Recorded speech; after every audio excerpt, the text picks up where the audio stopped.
Hello everybody and welcome to qualifying for the final round of your Simraceway Continental Championship. It's been a great run so far. In our final broadcast of 2014, we always say that the finales of our championships are often the most exciting events in potentially all of competitive sim racing. So when you partner that with it being the last broadcast of the season, I think we're definitely in for some fireworks, especially when you look at the circuit you're running today. If you're unfamiliar with it, you haven't tried it yet, it is absolutely free of charge here in Simraceway, the Guangdong International Circuit. And what a circuit it is. I think it's actually set in China, so the same country as Shanghai. And again, if you've seen the hot lap video for this circuit, then you'll understand the very characteristics which make it so special. It's very tight, very twisty, short lap times, very punchy indeed. You're looking at about 1 minute 12 to 1 minute 14, I think, for this skill quad to be in that sort of midfield range. And there's not a lot of room for overtaking. The Honda NSX that the drivers have become so familiar with over the past couple of months are also being put to the test here today. Super GT is usually associated with the circuits like Suzuka, where there's a lot of room for freedom, a lot of technical space, places where you can really express your creativity. With this circuit, it's a lot of outside the box thinking. It's a patient circuit. You cannot go out and attack the cars in front of you from that number one. You've got to remain calm, you've got to keep your composure, and you've got to let the race come to you. So the question is, who's going to get the advantage going into qualifying? Because obviously, with a track where you can't really overtake, you can start at the front of the field and get away cleanly, then it may become a lot easier for you to walk away from this event with maximum points. And that man currently is SPM Supercar 1. He's being trailed very closely by his teammate WTTNM1, and that's just been changed as SDEV Yardstick split the two SPM drivers. So it's now Supercar 1 from Yardstick by about 200ths of a second tops. WTTNM1 is in third. And then just outside the top three, Pro Driver 4th, Rob Nitro in 5th, Sierra 6th, Master Rocco 7th, Kobayashi is in 8th place with Jim Wally in 9th. Rugby Man makes his return to the series, rounding out your top 10, with Kelsey in 11th and Boss Hog rounding out the top 12.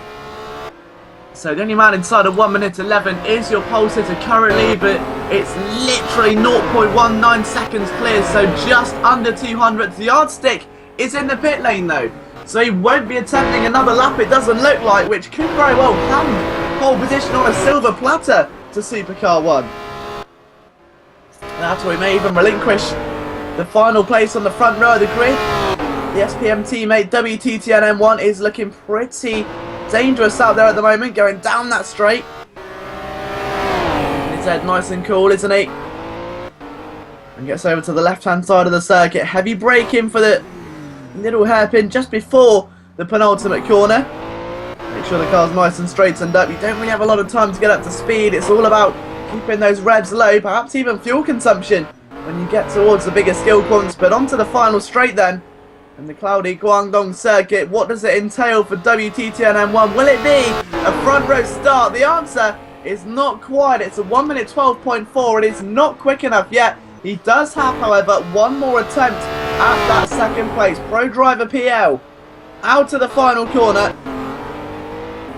Currently in P4. Let's see what he's capable of. He brings his car over the line. He's looking for 600ths of a second. And he can't quite find them. WTTNN scathing on by the skin of his teeth there. Rob Nitro still out on circuit as well. Master Rocco in the barriers. Not going to hold anyone up though, but that is the end of his qualifying session.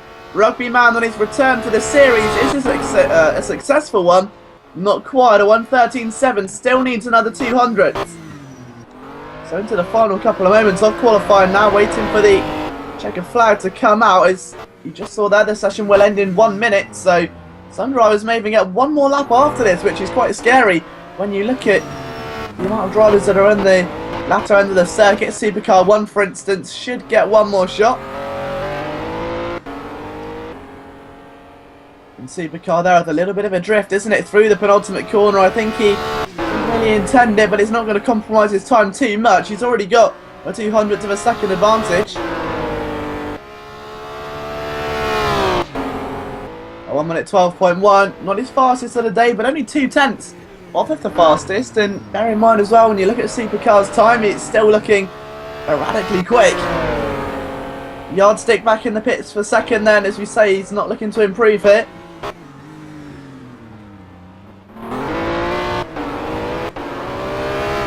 Pro driver now will be looking to try and take that away, as will WTTN M1, both of them going in towards the last part of this circuit. Rob Nitro there as well. Sierra's in the pits. Master Rocco in the wall again. Rugbyman jumps up to 8th place. He was 10th previously, so big jump there for Rugbyman BSCR. Good effort indeed to break himself onto the 4th row of the grid. Here comes Kobayashi then in towards the final turn of the day. Now, what will this qualifying session hold for him? He's just been knocked down 1 position. Is he going to sink any further, or can he perhaps recuperate and make up for lost time? The answer is he will start this race from 9th position. Not a bad effort at all, but all eyes now focused on the drivers at the front of the field. WTTNN is stopped. He won't get a better time in. What will Pro Driver do? This is the main man you want to keep an eye on. 3rd at the moment. He's about a 10th of away from Yardstick. So Yardstick jumps up to 2nd. Can Pro Driver perhaps even beat him to it and put himself on the front row? Let's find out. He does! Right at the death. Pro Driver Pierre with a fantastic lap time. Gets 1.7 of a second up.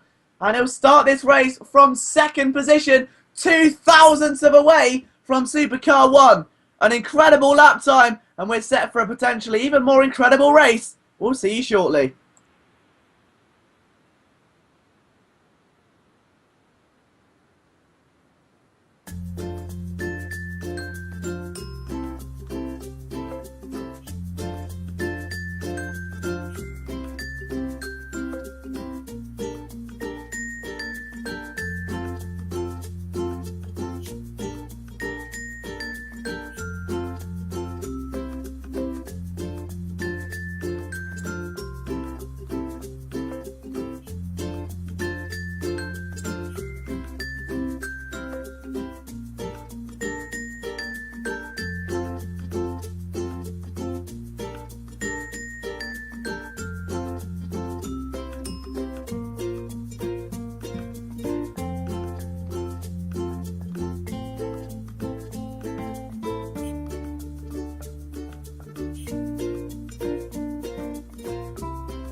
So there's only 3 races left of the year 2014, all of them in your Continental Championship, all of them Championship deciding rounds, and yet again all of them taking place at the Guangdong International Circuit. So the question is, can Supercar 1 pick up where he left off, or will Pro Driver make up for lost time? He was just 0.02 of a second away.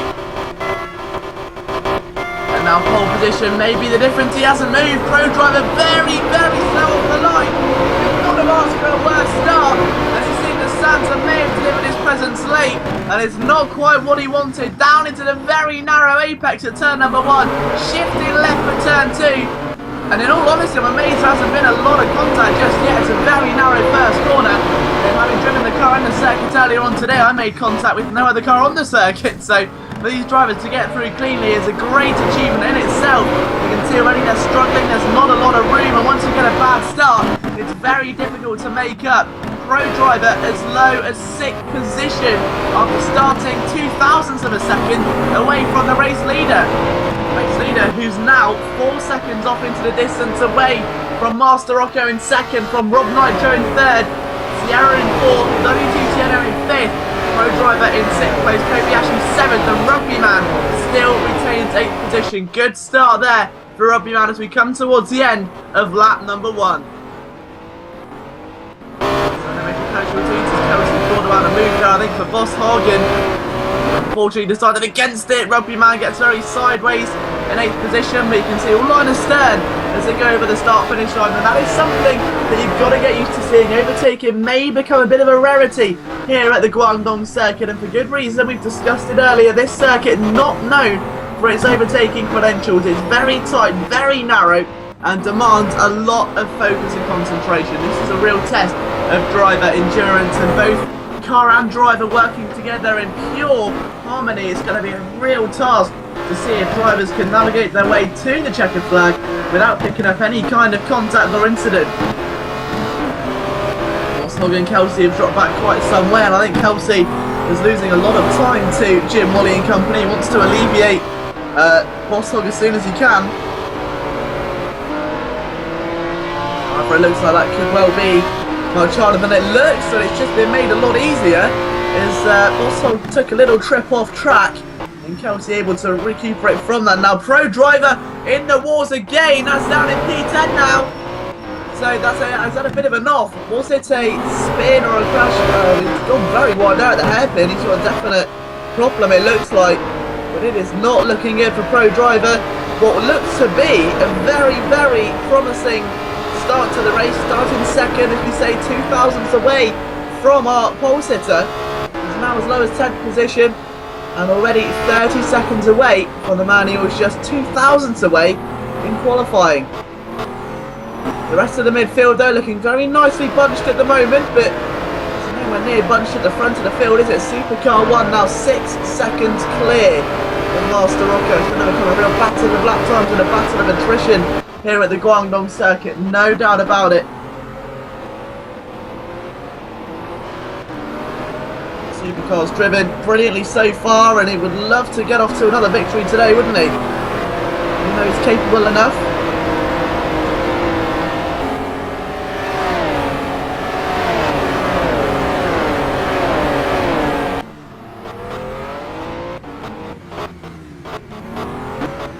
Through the drivers go yet again towards the end of another lap, and you can see already the difference in racing between Supercar and Co up front, and then there's that long train that's starting to form. Rob, WTTN and Kobayashi, Rugby Man BSCR and Yardstick, all of them looking a bit like they're struggling at the moment and getting caught up, which is great news. Rugby Man now climbs to 7th, looking for 6th, it looks like, on the back of Kobayashi there. Wait to see if a little battle starts to come to fruition, bouncing over the curve at turn number 1.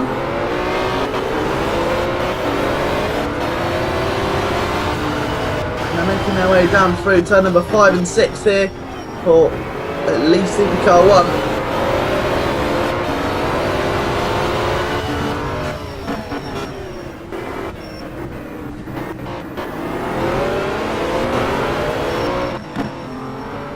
Fight still forming there with Jim Wally and Pro Driver now, as Pro tries to turn his race back around before it's too late and gets away from him. And now trying to just find any means of passing through, and he's unable to currently find that, but he's got a bit of a run on the inside there of Jim Wally. The two end up drag racing their way down the circuit, that long back straight. Definitely the easiest place to overtake, and I think both drivers been able to pull it off. Bit of a lock up, is that going to allow a route back through? Been quite lucky there, isn't he, that there's been no major damage done, and he's again relinquishing lines all over the place. Somehow gets away with it. That is incredible. The pro driver does move up to 9th, but it was a little bit hesitant, wasn't it? It wasn't looking like it was going to stay the same for a while.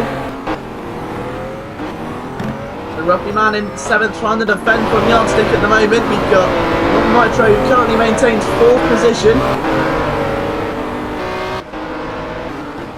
And then the battle for 2nd place, which is already taking its own toll here, isn't it? And you can already see Sierra looking to really hammer down the pressure on Master Rocco. We'll update you on lap times next time by as the drivers start to settle in to their rhythms at this stage of the race. Now it's still relatively early stage, a lot of racing left to go here, and that's not really good news when you bear in mind that most of these drivers are looking for a nice clean race. When you've got a bunched up midfield with a circuit as technical as this, it can really lead to some exciting action. But for the drivers, it's almost a very intense thrill ride, which many love. Many seem to crumble under the pressure at times as they enter the final turn. Sierra and Master Rocco not separated by that much. In fact, separated by a bit of oversteer it seemed. There was not really a lot else separating the two drivers.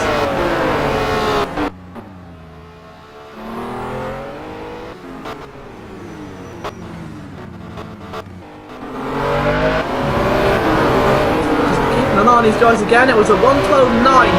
Sierra last time round, a 1:13 flat for Master Rocco, so he is looking a bit pacier, isn't he, the man is then. They've got to be careful. Rob Nitro's there as well, and a team rival SPM to SDEV would love to get himself on the podium and make it a double podium for SPM.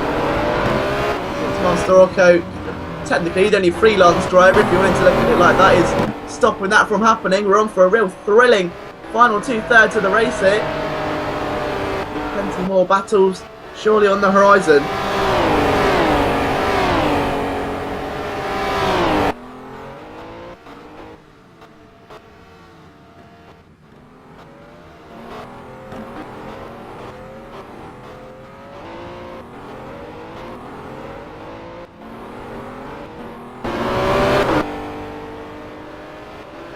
And don't forget as well, if you haven't driven this car yet, or the track indeed, then there's some great bundles on offer at the moment here in Simraceway. The prices seeming to forever tumble and get even more affordable as time goes on. There's never a better time to start racing here in Simraceway. All the tracks absolutely free of charge. There's a mega bundle involving every single one of our cars. That's right, every single one of our 150 plus library of cars is available to you today for one massive price, and it works out for less than, I think it's 2 cars per dollar or something like that, as Sierra tries to get up the inside, and he's almost done it, and he couldn't quite pull it off, but there was a definite intention there, wasn't it? Definite motive, and that's a sign of things to come. Then I don't think this circuit's going to live up to the expectation, and we may see it evolve into a certain Spa-like circuit, because that was a very brave look, and you can see again already opening up to the inside, but that apex is so tight. So it's the 151 bundle, as we were talking about, that is available. 151 cars available for you in Simraceway. Be sure to go check it out, and you can see that Sierra's having to really defend now. And Master Rocco has turned, well, he's effectively brought a gun to a knife fight, hasn't he? Because it's a circuit where overtaking is very limited, and he's just trying at every single corner, time after time after time. A 1:13.2 from Sierra, 1:14.3 from Master Rocco, purely because of the amount of work he's trying to do. An engine explosion there. Now that is not good news. Now who does it belong to? I think it's Rob Nitro's. Yes, it is. Rob Nitro's engine in flames. The Honda NSX simply not responding. It's had enough. Every dog has its day, and I'm pretty sure that it must be a very old dog being pushed way more than it should have. Rob Nitro can't believe it. Very tricky place to stop the car as well on the exit of turn number 1.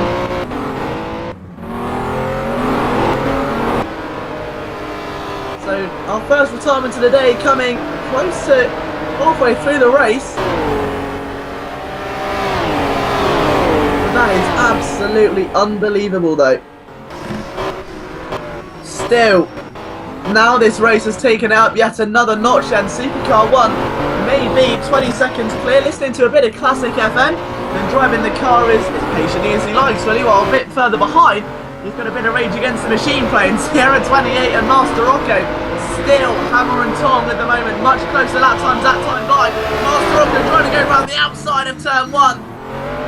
And that is like trying to bake a cake with ice cubes. It is just not going to happen. I've just been informed that the reason for Rob Nitro's taking his engine combustion was due to a misshift. So he's missed a gear, shifted down one too many, I'm assuming.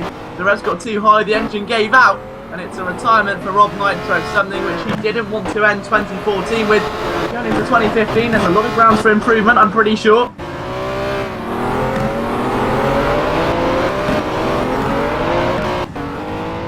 So look how close that midfield really is starting to get now as well. Rugbyman up to 6th after the retirement of Rob Nitro. He's got a lot of pressure in the form of Yardstick and company. And now look at this, Yardstick maybe trying to get to the outside. Will he cut back underneath? He's going to think about it.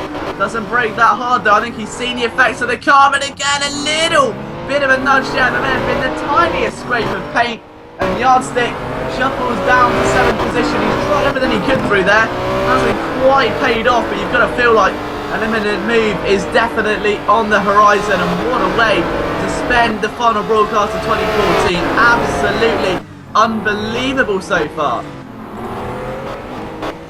It's exactly what these drivers want, and Rob Nitro, you can see in the chat there saying that he wasn't really downshifting that fast, but unfortunately the car seemed to think otherwise. And it was just a retirement at the end of the day. A real shame. Still, a very low attrition rate for such a demanding circuit. It's always very good to see. A run through of your order as we approach the 10th lap then. It is currently Supercar 1 that leads, Sierra in 2nd, Master Rocco's 3rd, WTTNN in 4th, Kobayashi 5th, Rugbyman in 6th, now just ahead of Yardstick. 8th place Pro Driver, 9th Jim Wally, 10th Kelsey, and 11th is Boss Hog. So 11 drivers remain out of your 12 starters. All drivers start to turn their headlights on, they will know what's coming. And Sierra's going to have the worst time inside that car, isn't he? He's now be blinded by the refraction. The lights from Master Rocco just behind us, they cross the line for the 10th time today then to start lap number 11. Got a bit of a move there as Pro Driver makes his way back up to 8th, still fighting with Jim Wally. He's been really unable to shake him off his tail, isn't he? It's like a dog with a bone, Jim Wally, he just will not let go. As they go into turn number 1 again, he's been very lucky that Jim Wally may actually prefer the taste of dog biscuits because the bone has other ideas for now, but we'll see if Jim Wally can somewhat be a factor in this a bit later. They still have a lot of unfinished business here on the Guangdong circuit. Don't forget, if you want to get involved with the broadcast, be able to communicate with us, and all of the links you need are in the YouTube description. So our Facebook, Twitter, and my personal Twitter as well. If you do want to say hello or answer any questions in the broadcast, we'll be more than happy to do so. With the retirement of Rob Nitro, it does open the championship wide open for potentially Kobayashi 10. He's running inside the top 5 at the moment.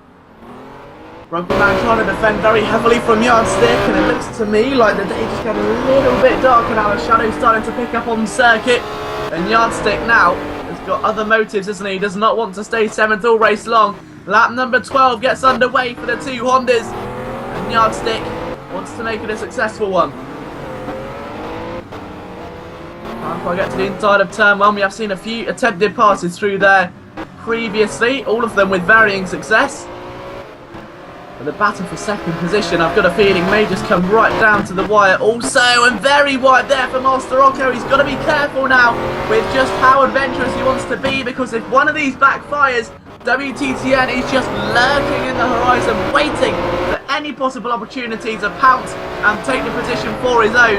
He cannot afford to make some errors now, especially with the fading levels of grip that the drivers are naturally going to experience at this circuit right now.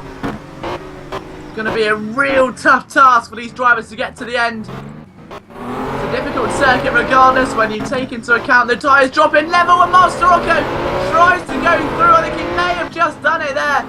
WTTNN down to 4th. Master Rocco splits them. He's back to 3rd. He was separating the SPM Podium Wonder earlier on, and now WTTNN trying to come in back up the inside now. They're going to turn number 1. Hasn't been able to pull it off, so the 2nd, 3rd, 4th battle as it looks.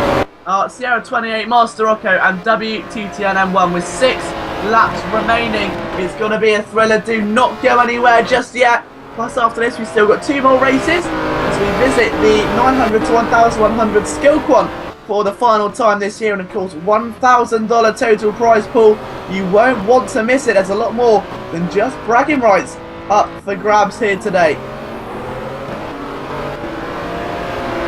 How are these drivers going to manage the current circumstances? A nasty midfield train forming where I'm sure none of them will want to really be a part of it.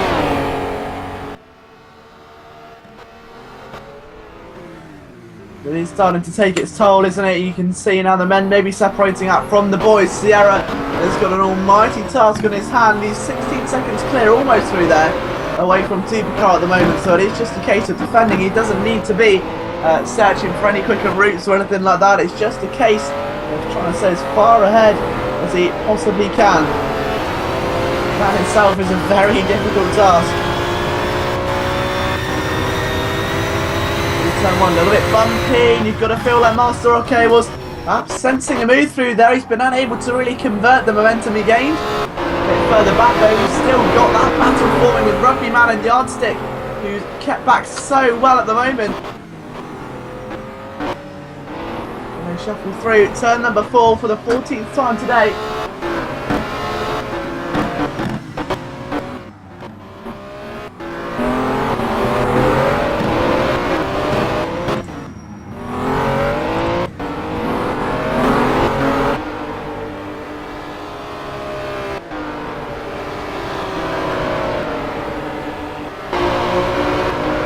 Now Yardstick trying to get to the inside here of Rugbyman BSCR, and it could well be a last chance effort. There's 3 drivers all shuffling around for position. Rugbyman's having to defend the inside. Yardstick's trying to sweep it. Crow's cutting underneath. He's played it well. Of course, will be on the outside line for the next corner. He had to feel that one coming, but Rugbyman clings on yet again. 3 more laps remaining here, and big moment. The pro driver who's recovered so well. Was qualified 2nd, dropped down to 10th early on. Now as high as 8th. But he's got to do a bit more. And bearing in mind this man was 2,000 of a second away from pole position. How difficult could it possibly be for him? He's got so much work to do. It's just a case of damage limitation right now and getting as high as he possibly can in the order. Yardstick wants to try and prevent that though, and now Kobayashi slipping into these guys as well. 4th, 3rd and 2nd still remain the same current order.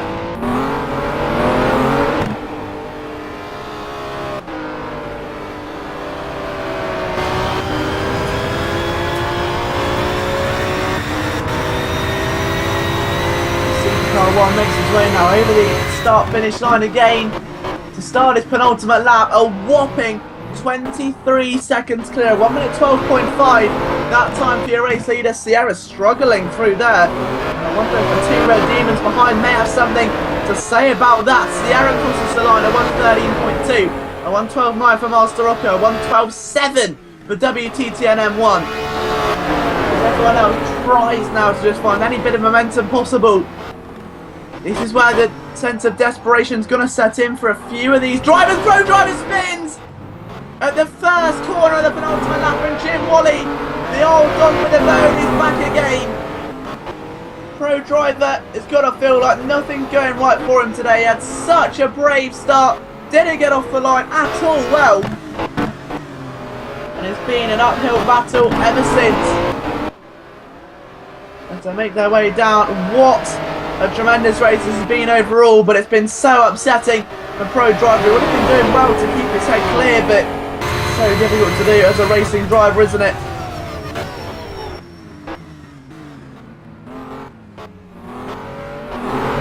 Now Rugbyman still trying to defend from Yardstick. One half of the pressure's gone, the other still very much alive.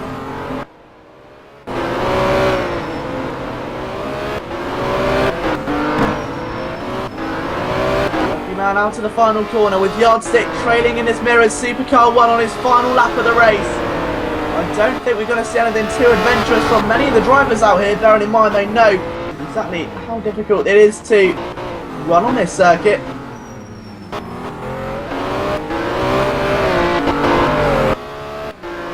But still, the battle for second could well come down to something exceptional. Sierra, Master Rocco, WTTN and all drivers involved at the moment.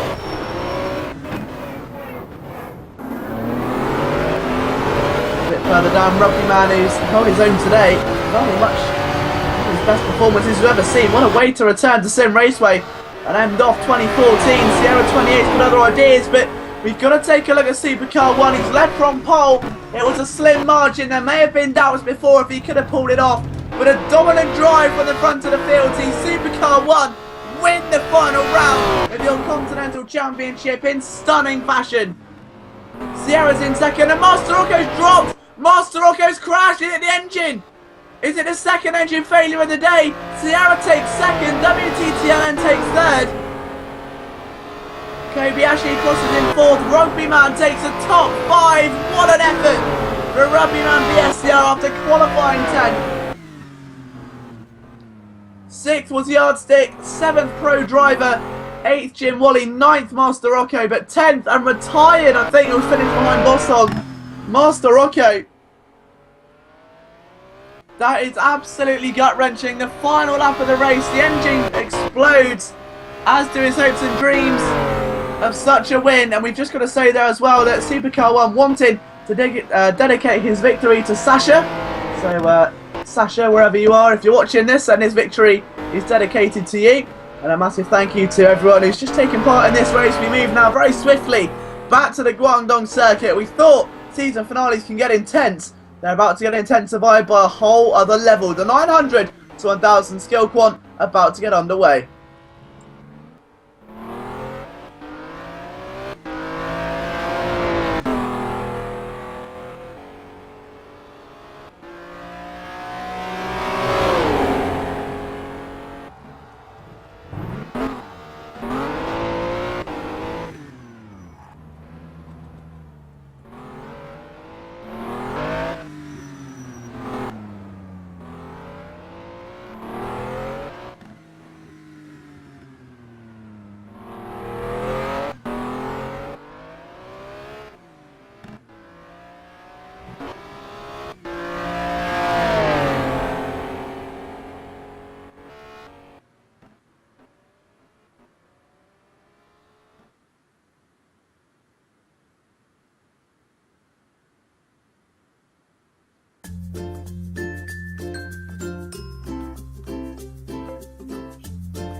Hello everybody and welcome to this onboard hot lap with G Cortese around the relatively newcomer here to Simraceway, the Guangdong International Circuit. Located in China and introduced back in 2009, it's hosted some China Superbike and China Touring Car races before the venue was later switched, but released the same year as this car. You can drive them both now in Simraceway, and this Honda NSX of course providing some breathtaking racing in our most recent circuit of the America's Championship. But when you think China and motorsport, you think the circuit of Shanghai, and it's a very, very difficult circuit indeed, very tight, very twisty, and the same theme runs through this circuit as well. You can see it's very narrow, it's going to be difficult to overtake, there's not a lot of spaces to get up to full speed other than this main back straight. This is where the majority of overtaking is going to occur.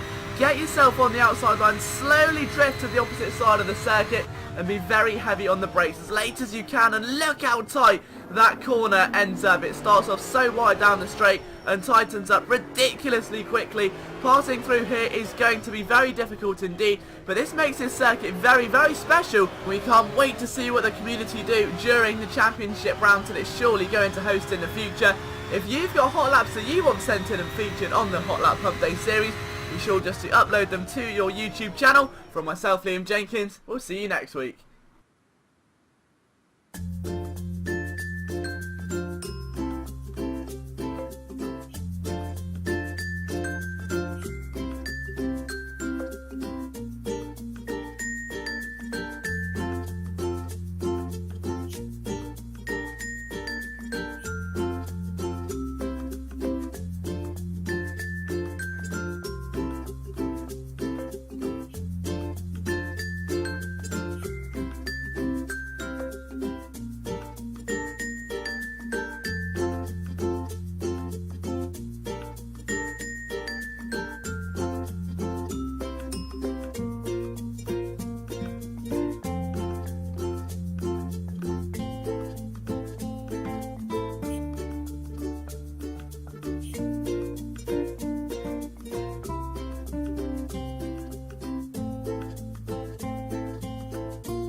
go then. The penultimate qualifying session of the evening is well underway here at the Guangdong circuit. It's currently SDEV Alex Zhuzhen that leads the way on his path to glory here in the 900 to 1100 B race of your Continental Championship. It has been a brilliant series so far, with just one final hurdle for these drivers to conquer.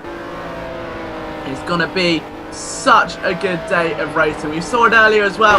Catastrophes and excitement all down to the wire on the very final lap of the final race. Things are never as they seem. It's not over until the checkered flag flies here in Simraceway, and we say that for good reason. So with 4 minutes to go, let's currently recap you how things look in qualifying at the moment then. So it is Alex Zhuzhen that's currently on provisional pole, with Andre Parser situated in second place. Quillian's in third, Hesh 838 in P4. Good run there for him so far. Doodle 127 fifth, Fourbanger is in sixth place. Popo 7th, Ganji in 8th, Handyman 9th, Andy Bob 10th, and Darek rounds out your top 11 with 2 drivers still to set times. And no drivers are Arazwork, CZ and King Dio. So 3 minutes 20 to go. Things looking very tense at the front of the field as Hesh 838 improves. He's just about 100th of a second away from Zhuzhen at the moment. So what an effort it's been for him so far, and he has got enough time to do another lap time if he wants to, but I don't think sitting in the pit lane is going to get him on pole at the moment. Zhuzhen's by no means safe and away into the distance, is he? Only 200th of a second ahead of Andre Parser, only 400ths ahead of Quillian. So 3 drivers separated by less than half a tenth of a second, and they're all in the top 3. That is absolutely outstanding. So Zhuzhen comes towards the end of another lap. I think it's only fitting we see him over the line, isn't it? Zhuzhen makes his way through, and it's going to be a very slight improvement. It's going to need to be, because Andre Parser is now fastest, and it's the biggest margin we've seen all day. Andre Parser now 900ths clear of Zhuzhen and just over a tenth away from Hesh.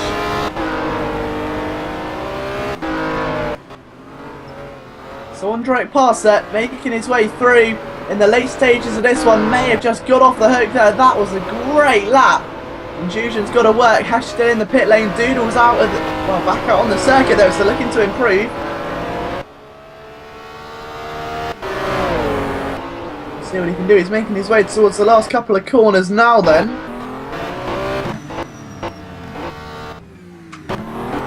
And now there's one more turn before he comes towards the end of yet another lap. Over the start-finish line, what's it going to be? Is it an improvement? Is it on the second row of the grid still, or is he promoted a row further? The answer is neither. He stays the same. He's still in the pit lane. It can't be exactly what he wants, is it? I mean, Andre Parser now really starting to struggle, it seems. Zhuzhen over the line. Can he get pole position back? Not that time, but still more time in the session to do so, though.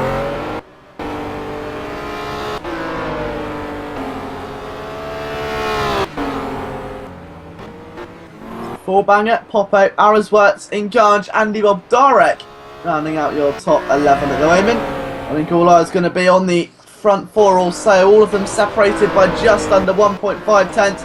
Quillian is in there as well. He could be still a long shot here. Fourbanger 3 tenths back or so, but still a lot can change here in the final of sessions. And bearing in mind we saw the last victor from a Guangdong circuit erupt from pole position, so the front of the field is definitely the place to be with a circuit which really does put an emphasis on racecraft as opposed to overtaking. If you want to get a good result, you want to be at the front of the field for the start of the race, no doubt about it. Doodle doesn't improve that time by. Ondrel gets a slipstream over the line. Does it improve his time? Not quite. So is he pulling over? Yes, he is. So Andre's going to go back to the pit lane then. Obviously content he's done enough. Doesn't want to be held up by the traffic he had in front. Zhuzhen goes over the line. Doesn't improve. Hesh is back in the pits as well, which almost puts all eyes on Doodle. Quillian and company. Fourbanger back in the pits. Popo's still out. The checker flag is also out. So Andy Bob doesn't improve from 10th. So all eyes going to be on Doodle and Quillian then. 4th and 5th place respectively at the moment. Quillian about to come towards the end of his lap. As we say, currently just inside the top 5.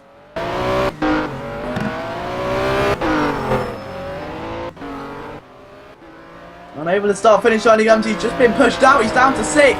Well, 2,000ths of a second. We've seen that margin before. Will it have the same effect today?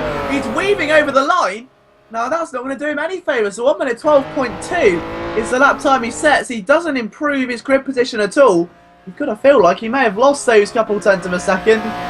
Weaving at the end. Doodle goes over the line. So no improvement. And that is how the grid is going to line up then. So Andre Passer storms the pole position with Zhuzhen in P2.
Okay, so here we are then. It was Andre Parser who stormed to pole position just a few moments ago. Will he be able to further cement his claim to fame on the finale of your Continental Championship from the Guangdong circuit? Let's find out as we wait the 4 red lights. Away we go, bit of a slow start there. What a start by Zhuzhen on the outside. He may even try a pass into turn 1. I think he's already got the lead. Yes, he has. As the storm of Honda NSXs go through turn number 1. A big mistake there. We will probably get a restart. I'll be surprised if we don't. Zhuzhen, there's only 2 cars off, so yeah, there is a restart on the way.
Yes, I think that's probably the start that many were anticipating last time round. It's a very tight apex, the first corner.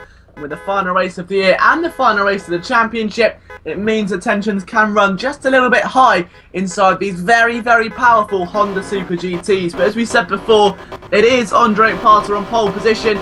Will he be able to convert this into a victory? He got a poor start last time. He's going to chance at redemption. Now, is it going to be redemption sealed, or does a different fate await? It's about the same sort of launch, no real advantage or disadvantage here. The King Dio has a supreme run off the line. And to go down into the first corner, the all-white Honda NSX has got to watch his break-in through the middle of both of them. And the man who started from the second row, or the third row of the grid, sorry, is now up to second. What a start it was. Great clean driving by the rest of the field. Very sensible and respectful indeed. And just as I say that, we've got 2 cars off. One of them being Alex Zhuzhen. We do have another restart. So fingers crossed everyone will get another look at this.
So looking for a third time lucky for the runners of your 900 to 1100 B race here in the final round of your Simraceway Continental Championship.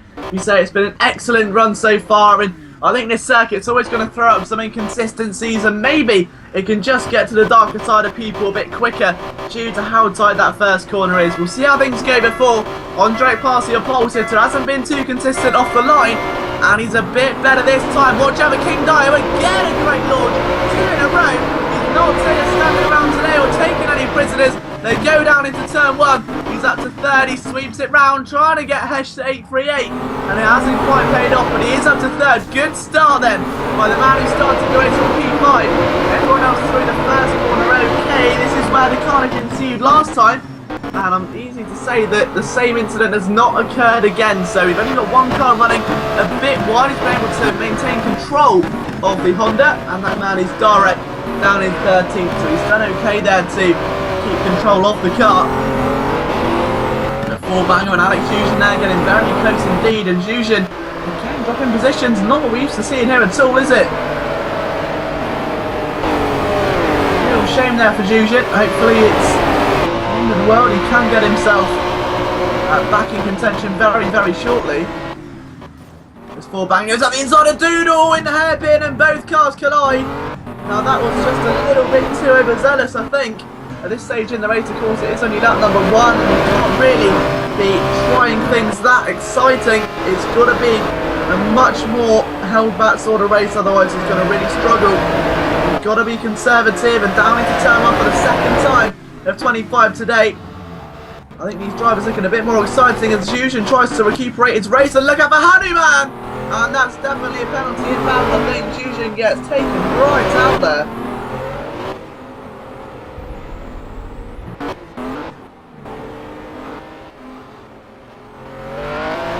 So a real problem for Zuzin. His race just gets from bad to worse, doesn't it, really? You're hoping to turn it round as quickly as you can, and he did have an opportunity to then. It did get swiped away from him unfairly. He's going to be said. Pop up the inside of Doodle now. And Doodle's gone very wide. Andy Bob, oh, he's spun it completely. Doodle spins it on the exit of the hairpin.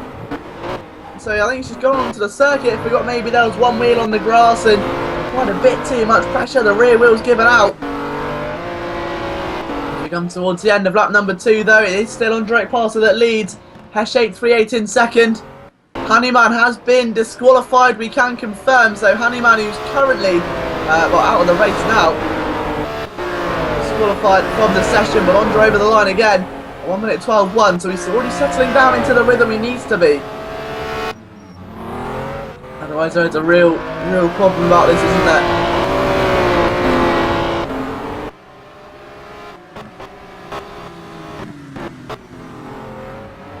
And now everyone else trying to make their way through. Hesh 838, 4-banger as well. He goes a bit wide there. Now I think Arisworks has got a bit of connectivity issues, it looks like. Andy Bob in 8th, followed by Darek in 9th. Those two trying to, I think, not take each other out would be the right phrase there. Obviously this circuit known for throwing up some gentle surprises, and it's looking to do that again here as Andre Parsi now 5 seconds ahead of Hesh 838. King Dio in 3rd, 4-banger P4. He's not happy about something there, you can see.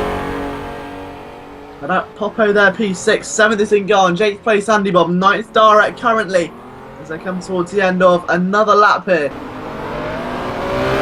And towards the end of the first 5th in a couple of laps or so, and how different are things to what perhaps first imagined. One thing we know is Andre Parsi has definitely had the best run of everyone.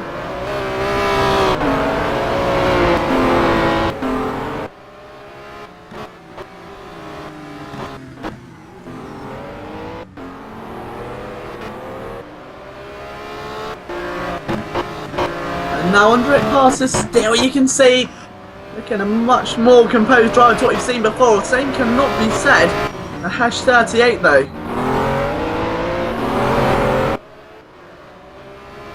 Hesh is under a lot of pressure now from King Dio, the two drivers 2nd and 3rd at the moment. And of course those two battling is going to only fall into the hands of Andre Parsi more and more as the laps go by. A bit further behind though you've got Four-banger, Arrowsworth and company. Four-banger still not entirely happy with something. He's going to drive through. I'm sure that could be what he's complaining about. That's what in the car, but I'm pretty sure that's the least of his worries right now. Popo and Ngannou, as you can see, they are currently 6th and 7th behind Arrowsworth in P5. It's the final battle for the top 5 position here. Bearing in mind it's a $1,000 prize pool here today. Everyone's going to be competing for that top prize. They all want to be part of the action. And with it only being 3 rounds, it's all about consistency. If you're not very good, you're going to struggle, and Popo really struggling right now.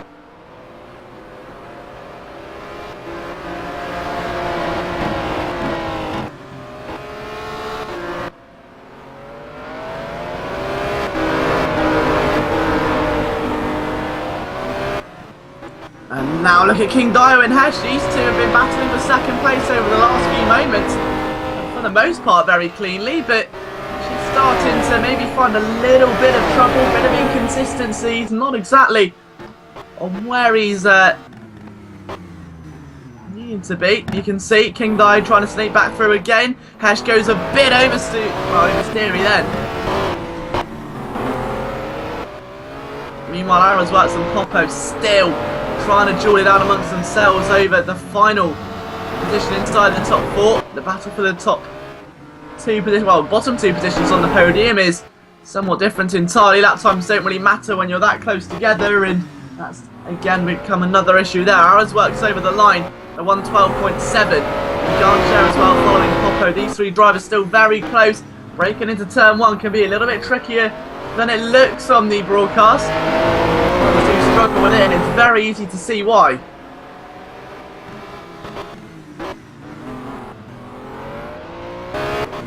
Desperately trying to find a way through so he doesn't have to, I think, put up with the pressure that's ensuing from behind. You can't really blame him from there, can you? Arrowsworth and Popo still dueling amongst themselves there. Well, not Popo, sorry. So Popo's, I think, completely lagged out, or there's some sort of issue with Popo's car at the moment. I'll be looking to try and maybe recover, as Hesh got some recovering of his own to do. He may have just lost second place. Indeed, he has. Same corner as last lap. The final ultimate turn goes very wide on the exit of the hairpin, and the consequences are evident. You can't run that wide. Now, what's happened there? Big puff of smoke from King Dio. Now, where's he gone? On my monitor or no, hoping that this doesn't sound a bit silly. There was a massive puff of smoke from the rear end of King Dio in 3rd. So Andy Bob Darek currently 7th and 8th at the moment. Doodle 9th. Alex Fusion rounds out your top 10. Four-banger retires after, well, it's been a bit of a disappointing run for him, isn't it, unfortunately. We'll see if he can maybe get a better start to 2015 or no. Of course, new opportunity, new chances, new championships, new opponents, new realm of possibility here in Simraceway. Arrowsworth and Popo still more work to do in 2014 for the most part. They've got a long way to go before their year comes to an end. We're only on lap 7 of 25 here, and I think it's only going to get more intriguing as the event goes on. Popo desperately trying to sneak through now. Still no updates on what's happened to King Dio. I've mysteriously lost him from all recognition. I'll try and keep you updated the very best I can, but there's no guarantee that there's not a problem with my game and not everyone else's. So there may be a potential problem. There may not be, but it's not looking too good having seen the massive puff of smoke. Andre Passer, meanwhile, things are looking very fine and dandy up front for him. 14 seconds clear almost. With Hesh 8-3 behind him, as we say. The battling with King Dio that was playing so well into his hands. Now giving him a 12-second advantage, so he could not ask for a better run than that right now, could he? Absolutely brilliant.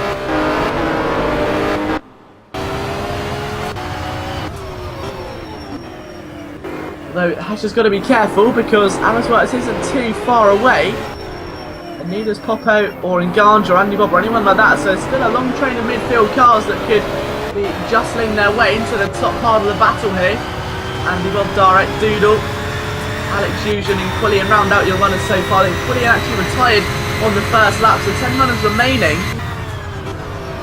As the sun starts to set just a little bit, going towards that dusk time of the day. Main action being found at the front of the field. Andre now 1 point.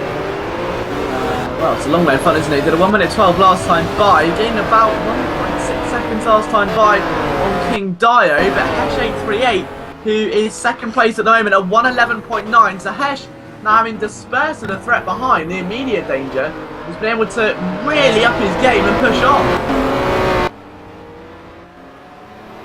It's going to be very intriguing to see if he can maybe pull something through here.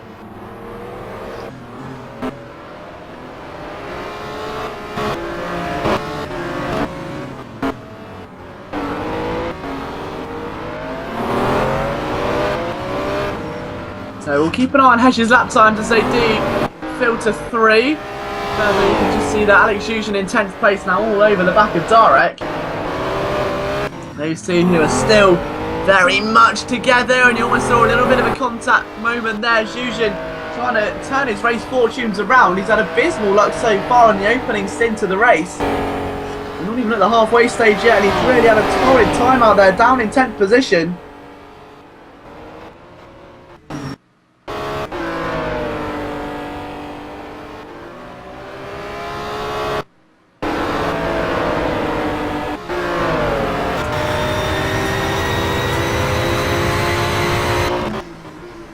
So things go on then, as you can say. Don't forget, if you want to get involved with Simraceway, simraceway.com, the place to go. New championships coming next year, and you may see this man in one of them, Alex Zhuzhen, to the inside then.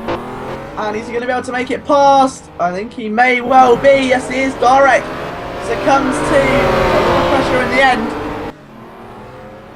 But Zhuzhen does finally break the mould and get through. As a pass at turn 1, that's where we've seen a lot of the overtakes here today. The other at the end of that massive back stretch, which I'm sure we'll get a great view of very shortly, depending on who we're watching. We're going to see Enganj and company make their way towards it. Here it is. This is the main slipstreaming point on the circuit. Enganj makes his way down the back straight, trying to get in the slipstream of Popo before it's too late. But a great pass by Zhuzhen promotes him to 9th position. Still a long, long way to go to turn his race right the way back around though. Now to the final corner come the drivers one more time.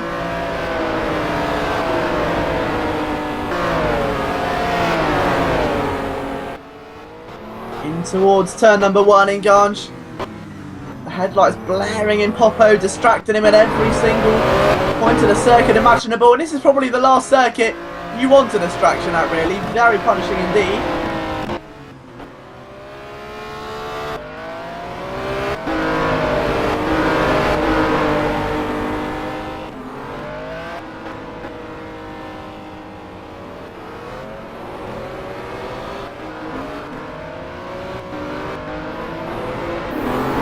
Runs through the order of seeing the stand. Then it is still Andre Passer, Hesh second, and Dio third apparently. Then we've got Arizworks 4th, Popo in 5th, and Enganj is in 6th position.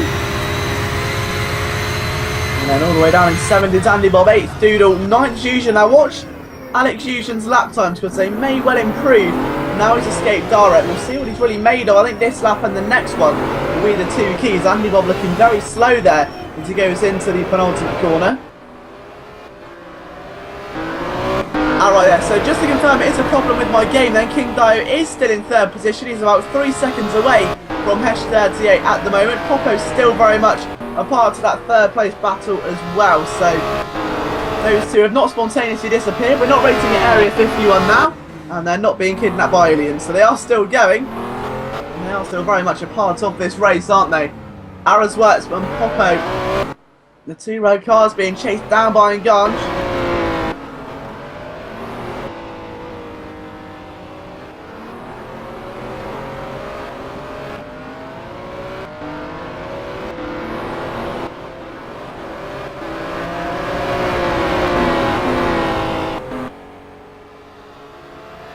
And taking a wild stab at what's going to happen now, obviously with the grip level starting to fade a bit, the day to night cycle starting to come into its own. Look at Popo having a bit of a wiggle there into the hairpin. There's already an immediate sign that things aren't really as easy as potentially made out. Drivers starting to struggle just a tad here under the gaze of nightfall, the Guangdong International Circuit. It's not exactly ideal for them, is it? That's becoming more and more apparent. Now King Dai's had a bit of an error. He's already slipped way down the order. He's been overtaken by these three. He's still on the inside. They've got to watch out for Popo as well. King Dai now on the outside of Engange, doing everything he can to keep that position, but it's not enough. And he really probably should have done better there. I have deep regrets about how hasty he was with the defence there. Engange currently 5th. Popo's got to break free. We've got 4 cars as we approach the halfway line. Look at them all shuffle through. Only 4 cars battling between 2nd place and 6th. This is absolutely incredible. 2 reds, 1 white and blue and 1 white. King Dai arguably the fastest. Now look at how defensive Arrowsworks is having to go as Popo round the outside. It's all a mess and Popo gets caught up in the middle. The Spaghetti Junction. Engange goes through. Arrowsworks stops. Now it's all gone completely bonkers. Arrowsworks with a great bit of racing etiquette, letting us think what will be deemed to be one of the most sportsman-like manoeuvres I've ever seen, pulling over to the side of the track to let the man he just collided with through. By doing that, has actually demoted himself 4 positions.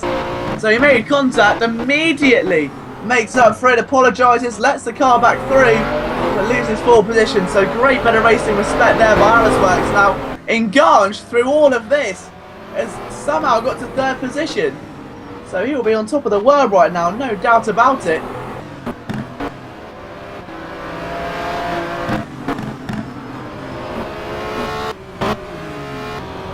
So a very brief spur of madness now, I think, going in towards the final part of the circuit. The drive-through has been issued for King Dai. Now whether that's for cutting or whether that's from our race admin, we'll wait and see. Right now currently down at the back of the order, not good news at all. Yeah, so King Dai has been reprimanded with a drive-through for the incident we just saw then.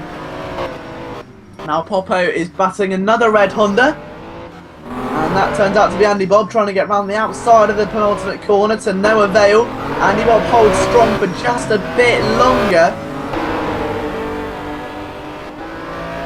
Down the main straight they come. Lap number 14 now. Things starting to take a real toll on these drivers.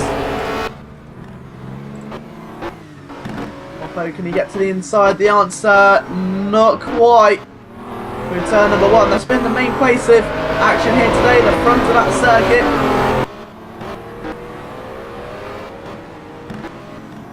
Shuffling through. Popo again on the inside. He's going to run out of drive there though. It's a nice idea trying to move himself to the inside, but ultimately that was only ever really going to end in disappointment, I'm afraid. 11 more laps of racing. Which means 11 more laps for Popo to try and redeem himself after being dropped down to 7th place, now caught up in the wrong place at the right time. Andy Bob now becomes the obstacle directly in front of him. Popo get to the inside, he's got the momentum, but doesn't quite have the guts to do it through there. You can hardly blame him.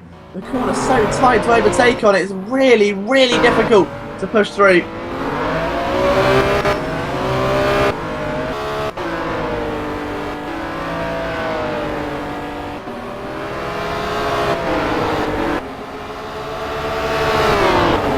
Now down the main straight, here comes Popo again to the inside now. This is much more commanding for him. And he gets through very clean, very sly, and up to 5th position. So Popo, after overtaking Andy Bob, has now got himself back inside the top 5.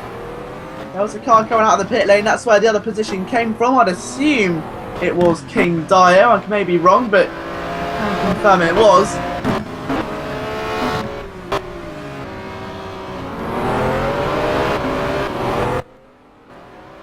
Absolutely brilliant racing so far as we enter the final 10 laps of action here at Guangdong now for the penultimate race of the day. Right now, again, under a lot of pressure from King Dai in 10th.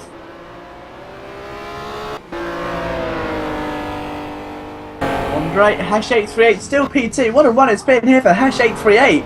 Absolutely brilliant run so far. And Engange still pulling well off in 3rd. do the 1-2-7-4. Popo keeping his head down in P5. It's a long battle ahead for him though.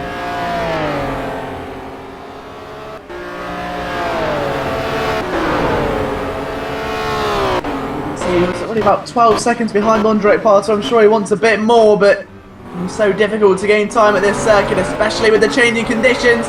Here's King Dio breaking his way there past Dare.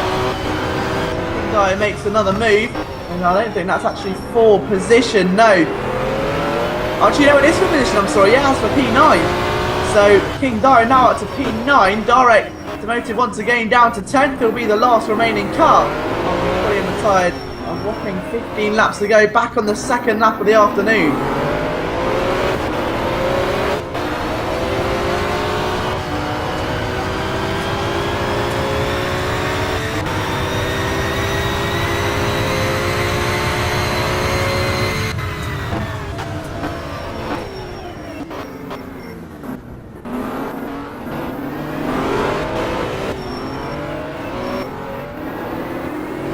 Now Dara trying to get back up the inside there and has really been unable to make it work. He's done everything he can and it just hasn't quite paid off. Further forward, here comes Aaron's works on Andy Bob. This is for P6. Aaron's works on the inside of turn 1. I don't know what it is about turn number 1. But I think it's definitely giving some drivers a bit of inspiration, isn't it?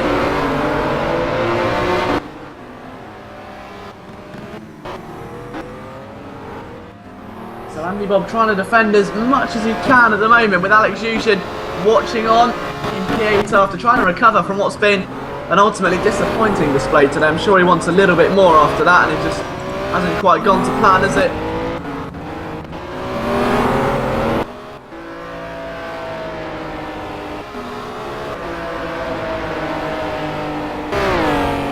There's still room for change though, still room for improvement for all the drivers here today. None more so than our race leader, as the evening starts to set in now and things just get a little bit darker out on the circuit. You can't imagine how difficult this is really becoming now for the drivers. Visibility becoming a wide issue, and going to some of these apexes blind in the first place can really hinder progress, no doubt about it.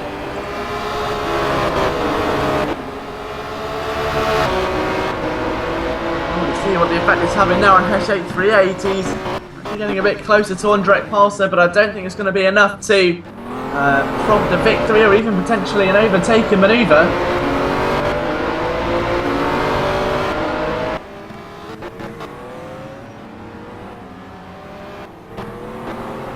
So Ondrej, we'll keep an eye on lap time. They're going towards the end of the lap anyway, so we will give you a brief update on lap times and everything of the sort. So Ondrej Palser goes over the start-finish line very shortly, rounds the final corner for the 19th time today.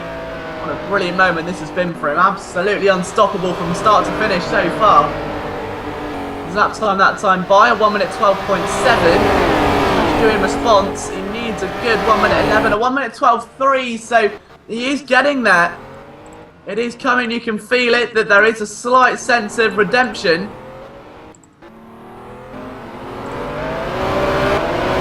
As of right now, you're just going to feel like the challenge is just maybe a bit too much for Hesh 838, unless there's an error from Ondrej Palser. As we say, the checkered flag is the deciding factor here. It's never over until that falls out.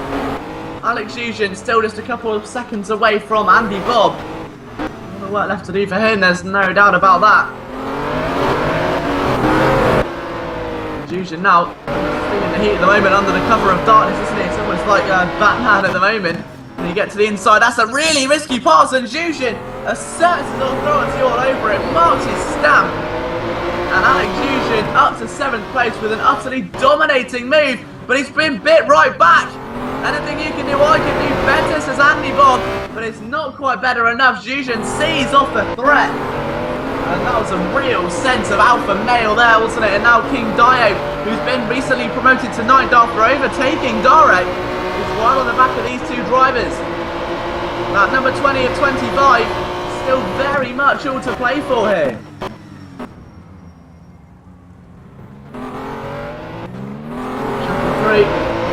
A little bit of move and a bit of a wrong move there for Andy Bob, but we've got a spin. Now that was Alex Jushin, so his race just gets worse and worse. Andy Bob says thank you very much.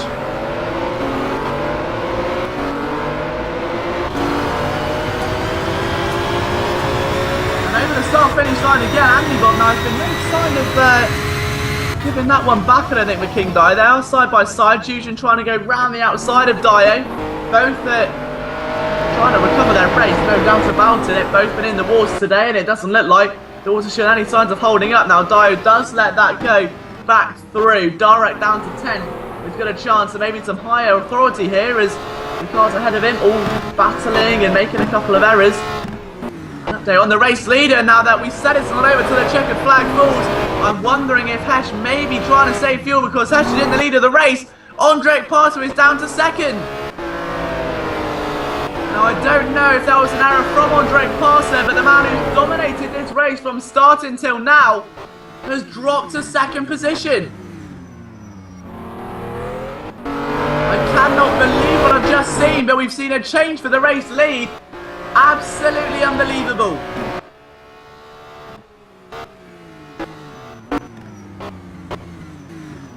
So lap number 22 of 25, we've still got a long way to go technically. And as the track starts to warm up just a little now, and you can see the gorgeous night sky move its way from the Chinese borders. Bit of a moment there for Hesh. He'll be feeling the pressure now. Will it be a fresh win? It'll be his first ever victory here in Simraceway. Hesh 838. Nganj third, Doodle in fourth. Fifth is Popo, Arrowswork sixth, Andy Bob seventh. Jushin's in 8th, Dio in 9th, and both of those drivers still battling amongst themselves. Understandably so as well.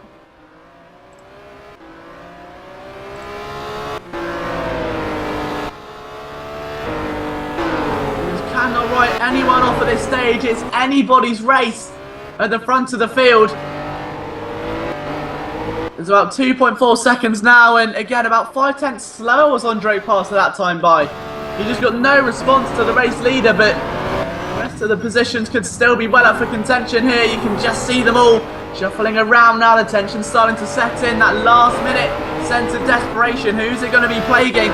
Which driver is going to leave it all on the line? Who wants it most out of these three battling over 8th position? This is what Simraceway is all about. We've still got one more race after this as well. You may see a couple of familiar faces from this broadcast, but this is just brilliant action in the closing stages of your Continental Championship. You could not ask for some more intense action. This is, for this sort of circuit, absolutely mind-blowing.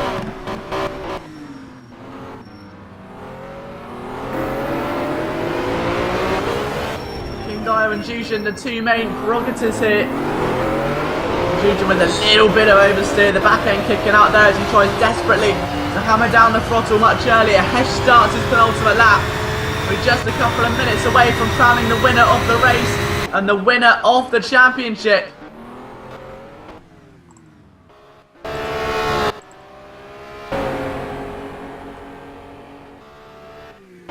You just cannot imagine how much pressure is on these drivers right now. Nganj in third, Doodle in fourth. These two have got nothing between them going into the next lap and a half or so. Is Doodle going to surprise the world and get himself on the podium on the final round of your Continental Championship? Or is it written in the stars for Nganj to have the same fate? Doodle's trying to get round the outside.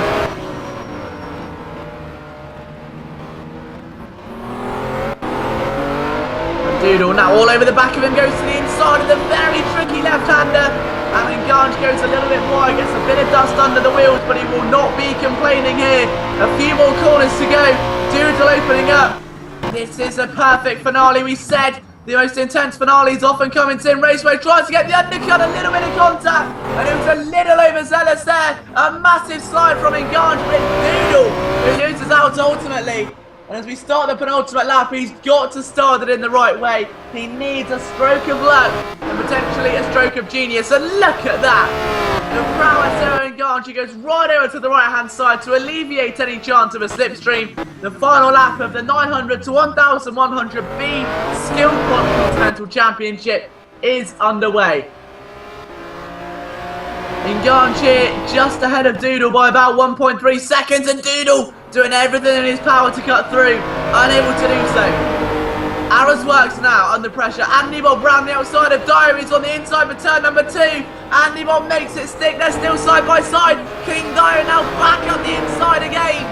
Both drivers reluctant to let this go. King Dio giving it everything he's got, but Andy Bob just will not let go.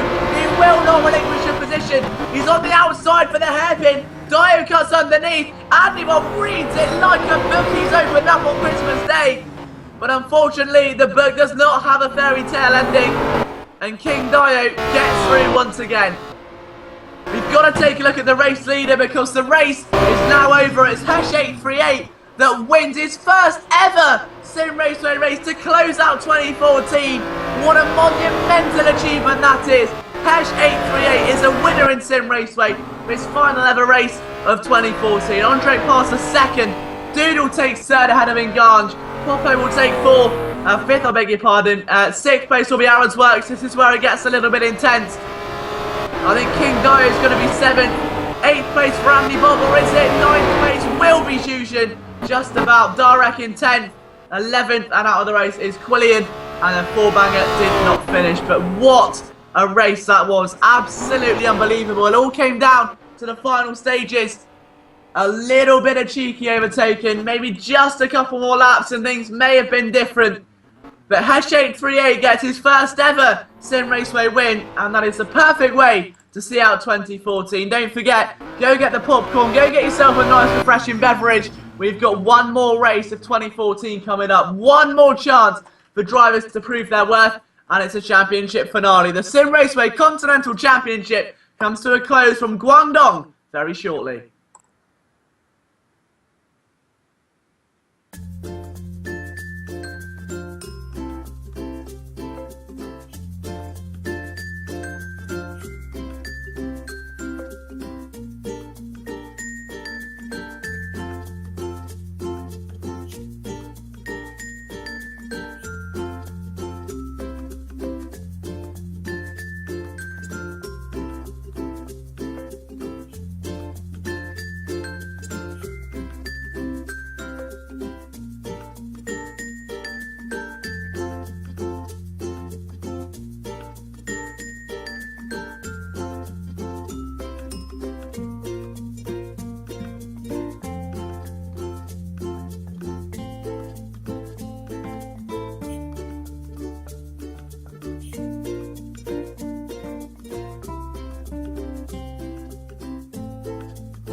then qualifying for the final race of 2014, and with it our final round of the Simraceway Continental Championship. Now I know the end of the year sounds like a bit of a big statement, don't worry because we'll be back next Sunday for the beginning of a brand new era in Simraceway. 2015 is just around the corner, but with the final race of this 3-race championship still between us and next season, who is going to get the best run into 2015 and win part of the $1,000 prize pool? Let's find out. 4 minutes to go in qualifying.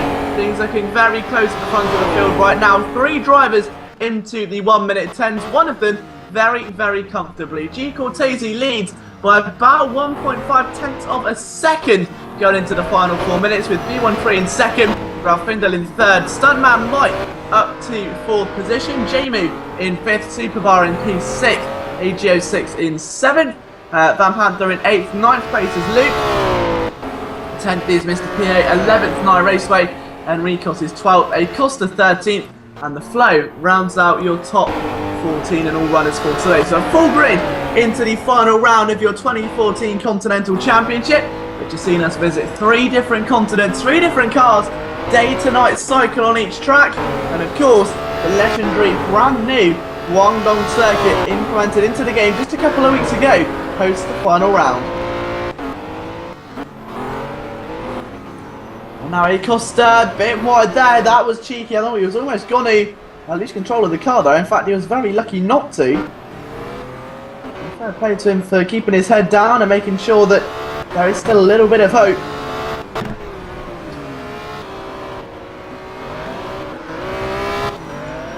So AGO still 8th, Van Panther's 9th, Luke Sky still down in 10th at the moment. And Cortese over the line, only, well, he's just under a tenth of a second faster than B13A6, and B13 has just started a lap, so it'll be intriguing to see if he can try and pull something special out of the bag here, maybe. He can move his way. Oh, he spun! So B13, it won't be this lap if he does it, and he's been lucky to avoid contact with the wall. However, contact with the damaging of his lap time and potential race starting position. That is some damage that no mechanic can fix. He's now got himself just a few minutes to get round the circuit again and then set another lap time. And bearing in mind, he spun right at the opening sector as well, which means he's got a long way back. Probably about a minute 10 second drive. However, I'm pretty certain he should get at least one more qualifying attempt here. Well, Findel in 3rd, 4th Jamie, 5th Stuntman Mike currently. A little bit lower than he'd like, I'm sure. And see if he can maybe change that as time wears on. But he's looking a little bit lower down. But we have seen him before, though, come through in the race and put on some exceptional performances.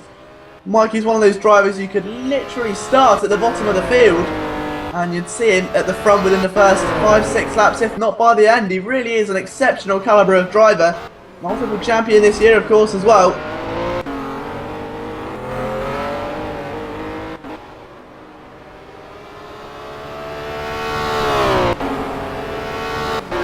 So now Stuntman Mike, he's currently 7th, may have a bit of a slipstream as he goes into the last few corners. So into the penultimate one now, he's still got a little bit of work to do. Final corner, he's behind his teammate Van Panther currently. Van Panther, the man who's numerous champion of course in P6. The Stuntman Mike now 7th, trying to feed off his teammate's success this year. He's not able to beat him in qualifying there. However, there is still a little bit of time remaining, isn't there? It's not all over just yet.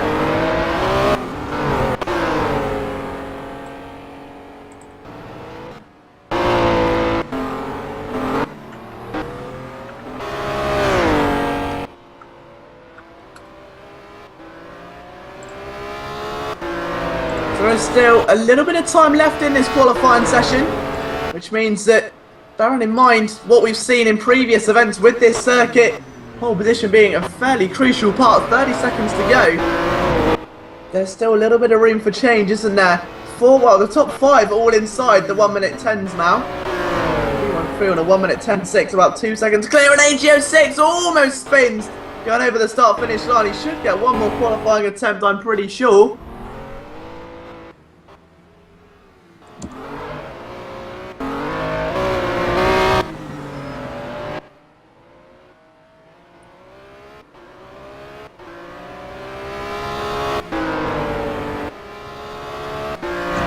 AGO6 continuing his run, but he's got a little bit of work left to do now as Stuntman Mike goes over the line to no improvement. Now what about one of our most decorated drivers in Sim Raceway? Van Panda goes through in 6th and no improvement. A little bit disappointing there for Van Panda for sure.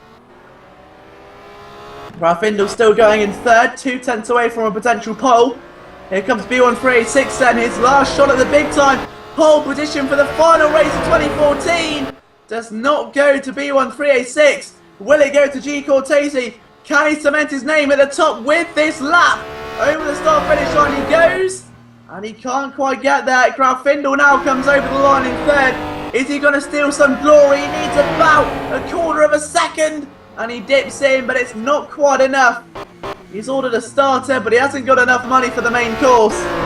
AGO6 goes through, gets up a position to 11th, leapfrogging a Costa. And I'm pretty sure that brings a swift round out. Yeah, so every other driver back in the pit lane.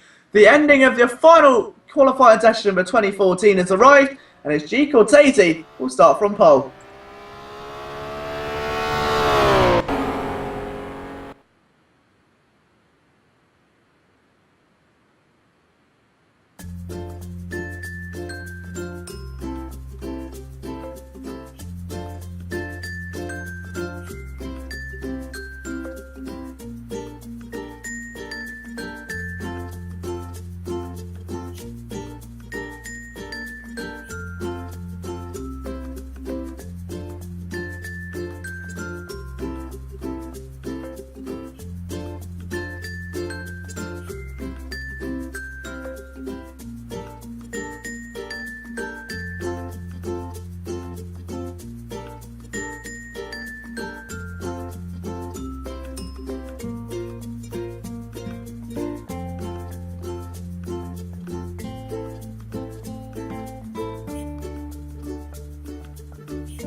So 2014, when you look back at it, what are you going to say on New Year's Eve? Are you happy about how things went?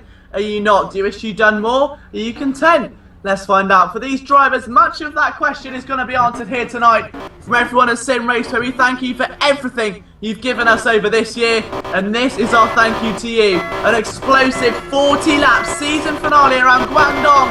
It's underway now. A big start by B13 on the outside, and he's taking the lead. The Pulses and Corteses have no response to Santa's sleigh as they storm down into the first corner. Everybody else jostling for position. We may get a bit of a think on the restart. There's no real contact actually, very clean. There was a lot of argy-bargy. I was actually expecting there to be a restart or at least a bit of contact. It turns out there is a restart on the way, so there was later contact it seems. So the restart is imminent.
So I think there must have been a case of final round nerves going through the driver's veins at that stage. The adrenaline pumping harder than ever now. The final race of 2014, the final race of the Continental Championship at a brand new circuit with a very tricky car to master. It's Cortese on pole, but will it be Cortese at the top step of the podium? Come the end of the race, will he get a good launch? He doesn't get a good launch as B1386, who again attacks him. Cortese hasn't really got a response other than to hold that inside line as the storm down to turn 1 begins. And we may be getting another restart potentially. Little bit of contact there. We'll wait and see what happens. I think there is another restart, yeah, so little bit of contact early on, just making sure everyone gets through cleanly to end out this championship.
So the drivers now have had 2 chances to start here at Guangdong. They know the treacherous road that awaits down to turn 1. They know how tight the apex can get. They know how difficult the race is going to be. 40 laps around one of the most demanding circuits in the game. It's no easy task, but it's going to filter out the men from the boys. Will it filter out the race winners from the podium finishers? So that's the question. Cortese on pole.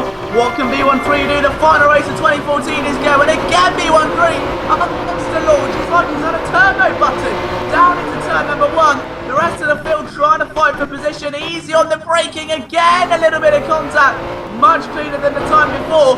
No real spins or any dangers, but very difficult. Cortese's off from P7 and he spins it back around straight away. There is another restart.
Okay, so here we go. Once again then, the final race of 2014, looking to see who will be the cream of the crop. It's going to hold a lot of memories, a lot of excitement, and potentially a lot of explosive action. The question is, who will be the man on top of the ladder come the end of the race? It's a Merry Christmas for a few days ago. It's a Happy New Year for everyone, but who will the Happy New Year be?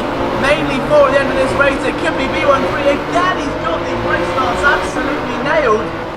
And down into turn number 1, he's looked absolutely flawless. Each race start we've had, it's a much better launch, a little bit of wheel spin. I think there could have been some bumper car action a bit further back, another spin. And let's find out, there is another restart potentially. Yes, there is.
And so apologies for all the restarts. I think it's just trying to make sure that all the drivers are in the right frame of mind going into the race. It's 40 long laps. We want everyone to get off cleanly and have a fair chance at winning the event to make sure there's no rookie errors, so to speak, or any pressure being mounted onto the drivers. But here we go.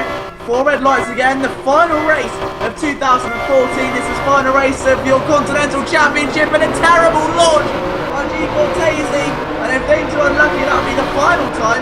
He gets to have a try at the restart as well. B13 back up the inside. Cortese tries to re-overtake. Only makes matters worse because now Grant Findle sweeps around the outside. The two battling for second, and Grant Findle may have just edged him out. Down into turn number 3, Jamu's there as well. And all of a sudden, Cortese is in a world of panic. He may have taken pole position, but if he can't get the race start correctly and nailed, it's going to be a real problem, isn't it? And now the top 3 so close together, it's like one massive train back there. There's no chance for error at all. There's no room for mistakes. The field's so packed tight at the moment. A bit further behind, you can just see there's Mr. P and Stuntman. Stuntman right to the inside. And we get on the inside, not quite. AGO6 trying to.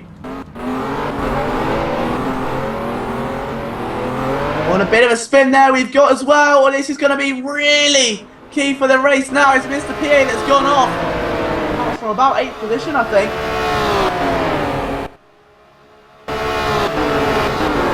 Jamie out of the race as well. We've come towards the start of lap number 2. The battle for the lead has taken a whole different edge. Another direction entirely is Grafindel now chasing down B1386, is not able to get to the inside just yet. But the white car of Grafindel, very experienced in this situation. B13 now has inherited the race lead. This has not been a good start, has it, from the man who was started in pole position, G. Cortese, down to 9th. He started it first. It's happened again. It's like a curse of the pole sitter here today. It's not exactly worked out brilliantly for them, is it? Now Stuntman trying to get to the inside. He's been cut short there, unfortunately. And Luke Sky's able to maintain that current momentum. He currently sits in 4th position, just behind Van Panda, who's had a tremendous start. Exactly what we said earlier on. We've got a move there for AGO6. It's a bit bumpy, and it's gone wide, and he's going to lose that back, I think. Actually, oh no, he's still getting hold of it. It's a super bar. Trying to sneak through at the inside now, and it's not able to work through the final corner. Back to my point, what we were saying about Van Pando, is that you can stick this man anywhere on the grid. Expect him to be at some point at the front of the field fighting for a big position. And now here comes Superbar again, back on AGO6. Around the outside he comes. Not able to come to fruition, is it? The two still side by side, but hasn't really been able to put something through it. He's had the momentum now, he's had the idea, but the technique was just all wrong. And a big moment now, and 2 of them spin. Now there was no contact with my Raceway. I'm not too sure about Cortese and Superbar. It may well have been a sign of frustration from the cockpit of G. Cortese. It's a plausible possibility. I think only time will tell until we get a better view of the incident, but back for the battle with the lead there, and we've got Grafindel trying to attack the race lead in the Santa sled at the moment. Could well be seen as Rudolph's nose, couldn't it? As Grafindel trying to now sneak his way around the outside, has not been able to do anything just yet.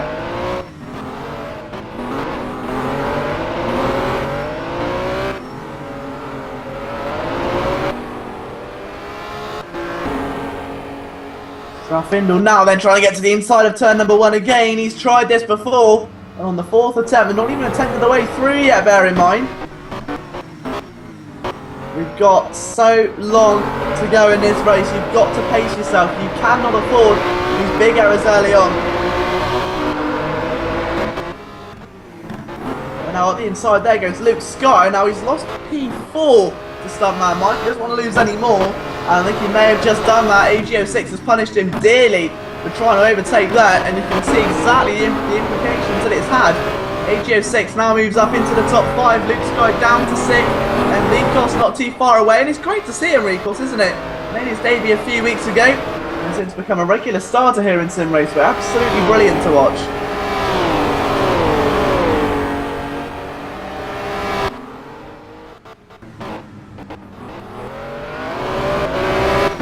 Look at them all through the hairpin. A few lockups right now, but AGO6 has done well to keep his head above water. Stuntman Mike with a bit of a lockup as well, but the 2 leaders at the moment, B13 leads with a 1:11.0. Only a tenth slower was Grafindel, but as we say so many times, when you're that close together, lap times really don't matter. It's just all about keeping close, shadowing the car in front of you, picking apart their weaknesses.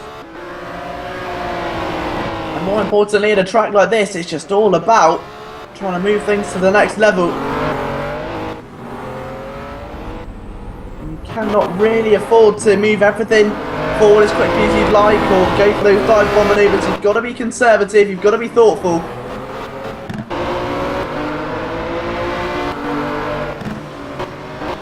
A bit further behind, I think the same messages will be echoing. Acosta and PA side by side there. This is for P7. And I'll tell you what, for a circuit which doesn't really offer much in the way of overtaking opportunities, these drivers are really pushing it to the next level, aren't they?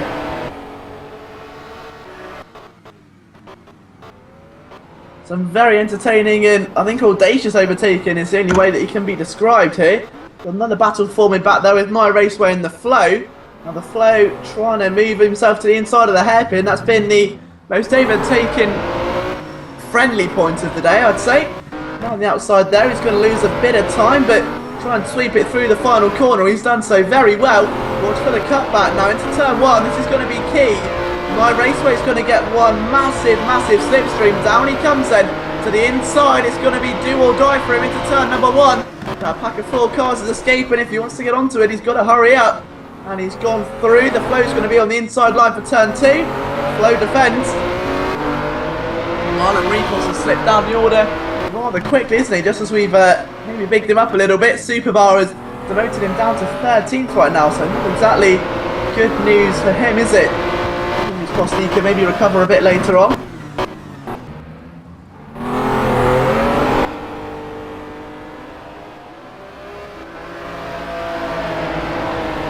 Superbar doing a fantastic job at the moment of trying to catch my Raceway in the flow. Now watch for Cortese and PA. Cortese having to move to the inside. This is the pole sitter, bear in mind. Up the inside of the hairpin. Gone very wide. PA reads it like a bird, but he can't get the back end to cut underneath that much without a massive wave of oversteer. And that has backfired dramatically. That's a real shame there for G. Cortese. I'm pretty sure he was hoping just as much as many other drivers here that could have been something quite extraordinary. Over the line at 1:11.597. Mr. Piat able to move anything through just yet. I mean, you can see the intentions there. Costa 88 in 9th as well.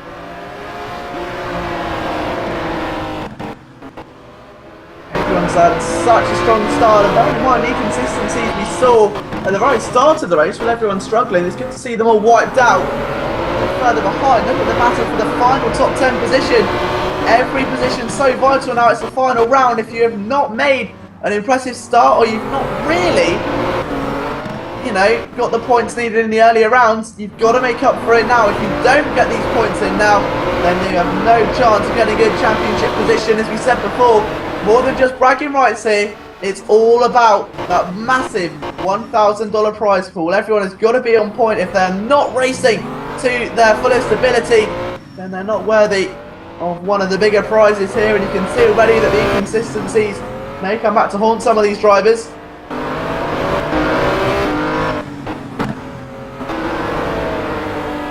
And out of the final corner again, the flow on the grass, and he's very lucky not to lose total control of the car and end up in a wall. Superman now trying to move himself to the inside. He's done so very well indeed. Heavy under braking. Got the job done. The flow there.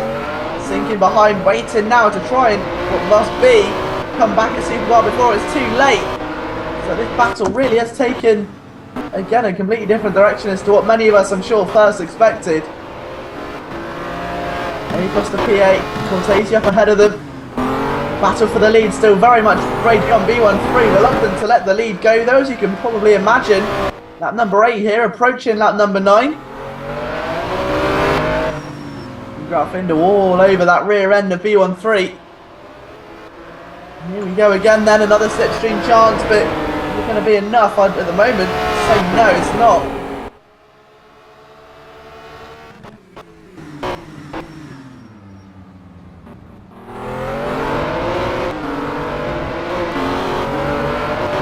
Look at that though, the sun starts to set a little now. You can see the sky getting a little red tint to it as the sky, or the clouds I should say, start to just get a hint of the sunlight as it fades into darkness. You can see just behind here in the Simraceway Continental Championship that B13 doing everything he can to keep his car ahead at the moment, but it's so much easier said than done, isn't it?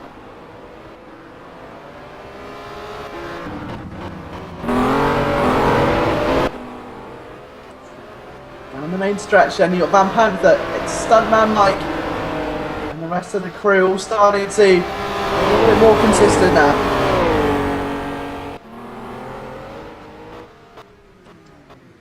The B13 Graffinder doing such a good job of having this consistent race. I mean, B13's kept his head clear all afternoon so far in the opening quarter of the race, but there's been no contact at all. It's been very clean, very concise, very consistent driving by everyone here, which is exactly what everyone wants to see, isn't it, in a race like this?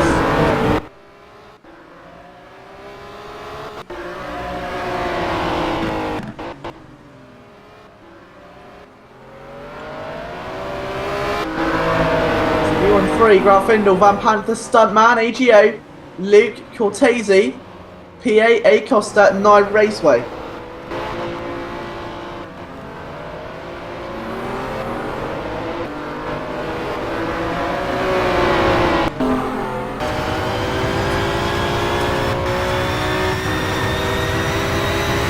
Now my Raceway with a bit of a tricky predicament, it looks like, and look at this! B13 Grafindel, he almost had the move off there, didn't he? I thought he'd actually made it stick for a moment. That's definitely the closest he's come all day to passing through without a shadow of a doubt. He's done very well through there. No question whatsoever, but you can see the dirty air maybe having an effect on these drivers right now as the sunlight starts to dimmer away a bit. It gets a bit darker on circuit, grit levels are naturally going to drop. But it does mean that the sunsets are absolutely brilliant.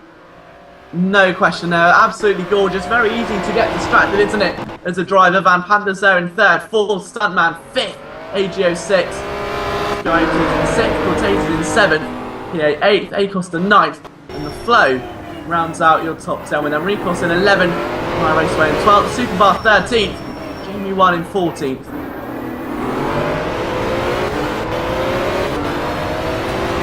Grafindel though still chasing a race leader, lap number 11, so a quarter of the way through. Here's how the field looks so far then. So B1386 took the reins very early on.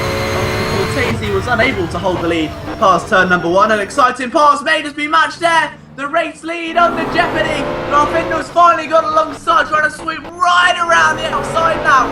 Into the final corner we go. He's on the inside. And he's got a compromise to run, isn't he? A little bit of a wiggle of the wheel, and now they're side by side yet again. Grafindel with everything he's got right now over the start-finish line to take the lead away. The race leader's on the outside, and that bright red car, through they go. He's looking for the inside line for turn 2, isn't he? And it just hasn't paid off. Grafindel, after a solid 13 minutes of trying there, has been able to get the move off. But now can he defend it? Can B13 hit the counter-attack before it goes away? If he's going to strike back, he's got to do it quickly. He's got to be quick, snappy and vicious. If he doesn't, he may regret it. But for now, Grafindel leads B13 second. Van Panther in 3rd. 4th is AGO 6th. Stuntman Mike 5th. Luke Sky 6th. Cortese with a bit of a wiggle there in 7th. 8th place PA 9th. A Costa 10th. The Flow. 11th Recalls, My Raceway in 12th with Superbar pressuring in 13th. Their only retirement of the day so far is 14th place.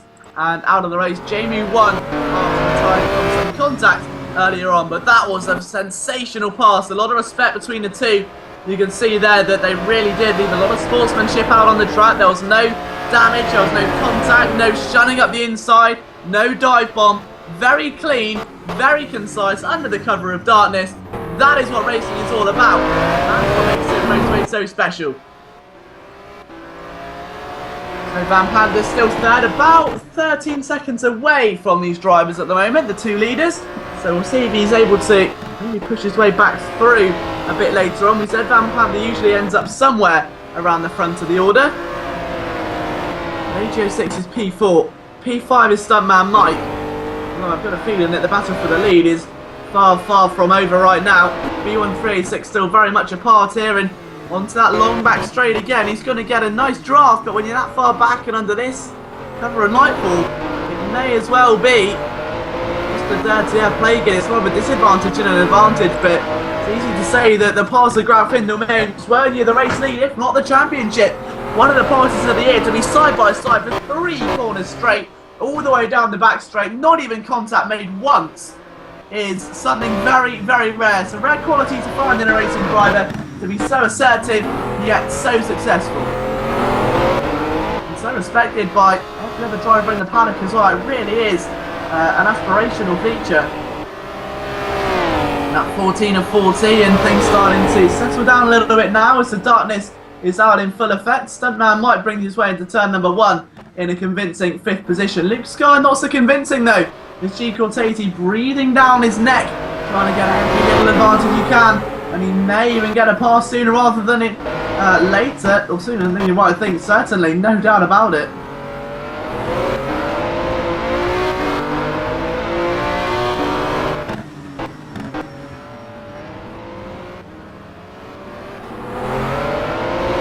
just see them now, still side by side. Cortese, the pole sitter, goes race back underway again. The last time in 2014 for redemption.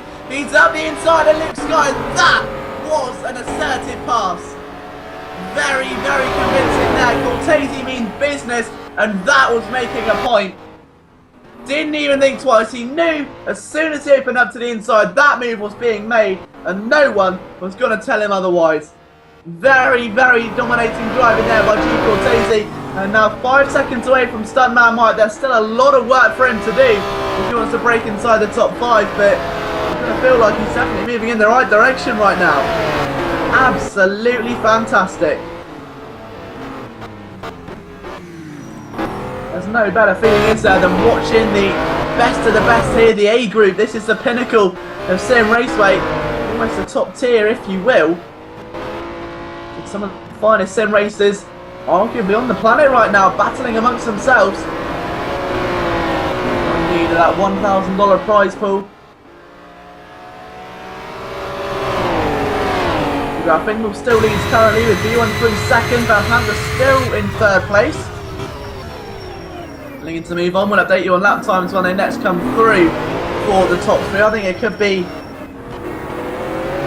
something very, very convincing indeed. I've got a bit of a fight battling down the order. Just found it, yeah, so it's for P10 then, or P11 I should say. So Enricos has been caught by Night Raceway and Superbar, and Enricos, having just got through, has got a long way to go. He's got a lot of pressure coming, isn't he, from Night Raceway and Superbar.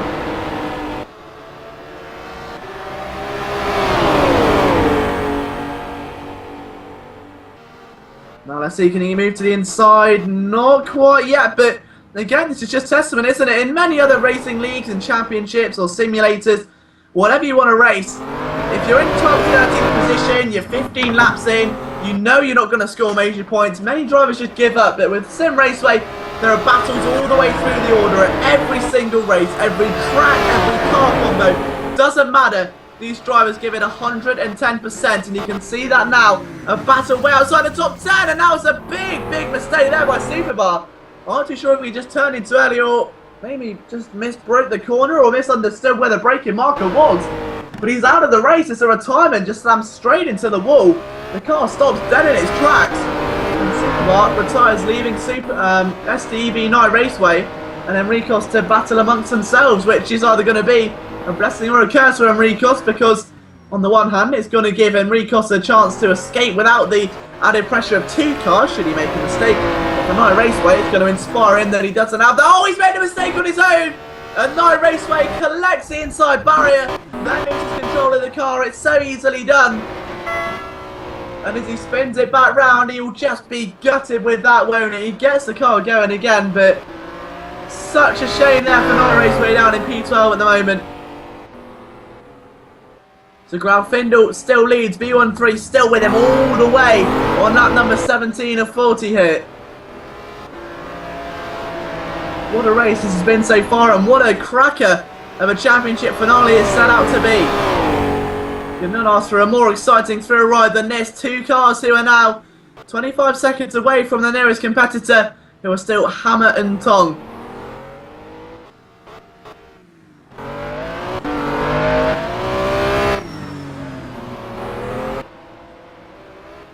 So now down the main straight, Graffingal. Let's take a look at the lap time then, and then compare it to what Van Pander's doing. It's a 1 minute 11.0 for Graffingal, 1 minute 11.2 for B13. For Van Panther, a 1:11.3, so he's not that far away. That's also been matched by AGO6.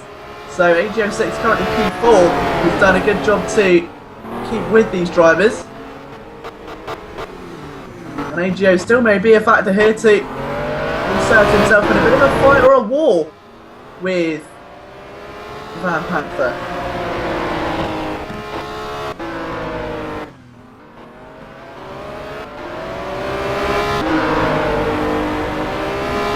Through come the 2 leaders once again onto that little back straight, that number 18 and 40. U1386 has done such a good job so far. He's stayed with Graffingal. It's not like Graffingal's escaped into the distance. These cars so hard to control as well. I don't think that Anything does this justice right now.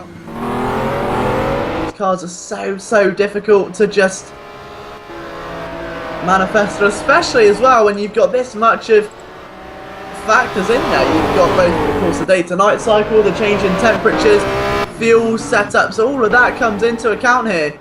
It's not just a driver versus a circuit or driver on driver, there's a lot left to consider. And bearing in mind, you've got a couple of cars who are very close together as well. For instance, you've got Mr. PA there with A Costa 88, A Costa currently P9 at the moment, looking to maybe move out the further position. They start at number 19, A Costa looking like he's in control.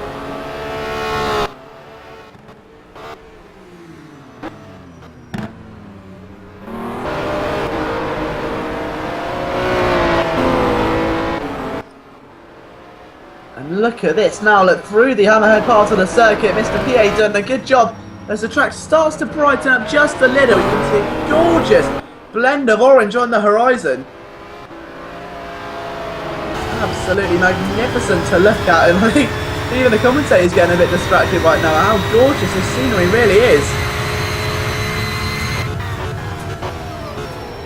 Would not ask for a more exciting way or a more exciting venue to host a championship finale than one that demands so much from the driver, both physically and mentally. Down into turn 1, a 111.2 and a 111 flat from B13 in Grafindel. So Grafindel still a bit quicker by about 0.2 of a second. Now the lap times start to matter. There's about 3 or 4 seconds between the drivers. This is where lap times do actually count. This is where you can make or break a race.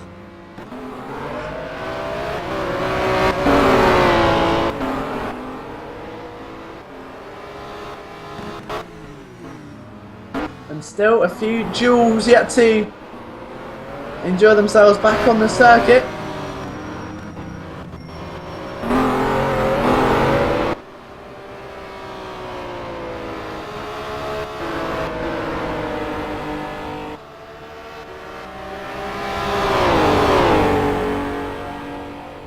And now we've actually lost Superbar from the race. The Superbar definitely has retired then, so we'll be watching the rest of this one from the paddock, unfortunately.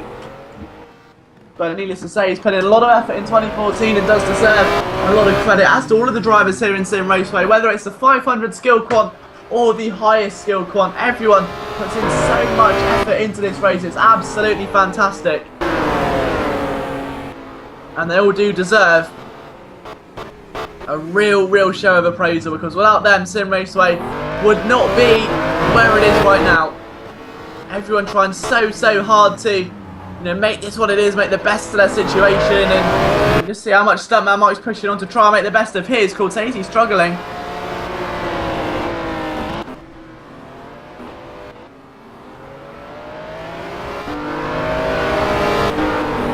And now you're taking a look at the two drivers just up ahead as well. AGO6 has caught onto Van Panther exceedingly quickly. I didn't realise that AGO6 was catching that fast. I mean, we knew he was getting there. But this is another level of catching and playing catch a pigeon, isn't it? This was insane. Now let's see what he can do from this scenario. He's done the hard part, and now comes the even trickier part, which is getting past on the Guangdong circuit under the cover of nightfall, with sinking, tracking ambient temperatures, with tyre temperatures dropping also, on another car who's arguably one of the most decorated drivers in Simraceway currently. Not going to be an easy task, but if AGO6 can do it, it'll be a real statement going into 2015 that this man means business, and he will be at the front of the field. Let's see what he's capable of then. AGO6 now through turn number 3 is following Van Panther very closely. He could still be looking for a way past here. We're over halfway into the race now.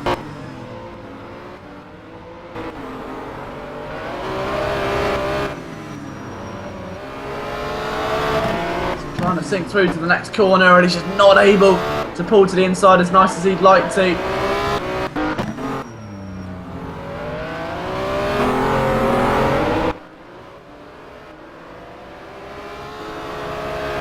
And now AGO6 trying to maybe pull to the inside of Van Panther. The tiniest nudge there at the end of the back straight. That's where we thought that the move would definitely come, and they just haven't really been able to deliver it just yet.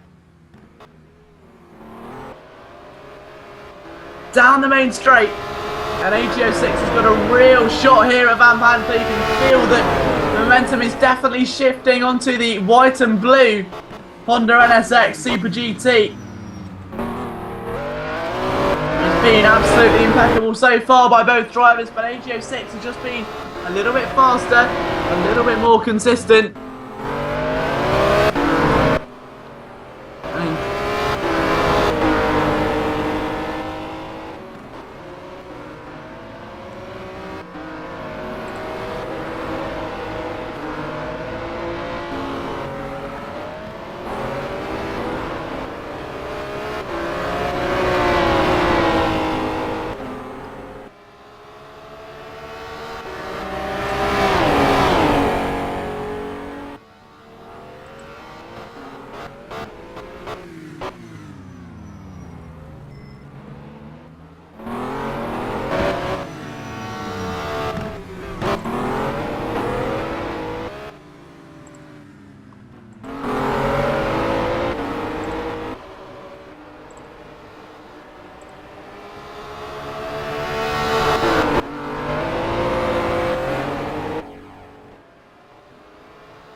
Okay, apologies there for the gap in commentary. Unfortunately, I've got a bit of a technical issue right now, so there will be a bit of a delay in commentary, as in the fact that the commentary will be about 5 to 10 seconds behind what you're probably seeing on screen. So apologies for that, but I've got a few informational sources, so we'll be doing my very best to keep you updated with all the events which are going on the circuit right now. Again, really sorry about that.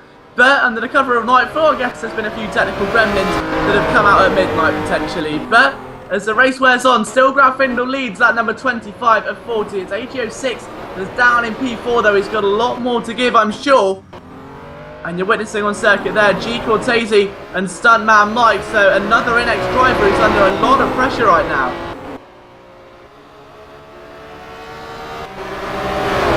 So of course you've got NX Van Panther in his own little war.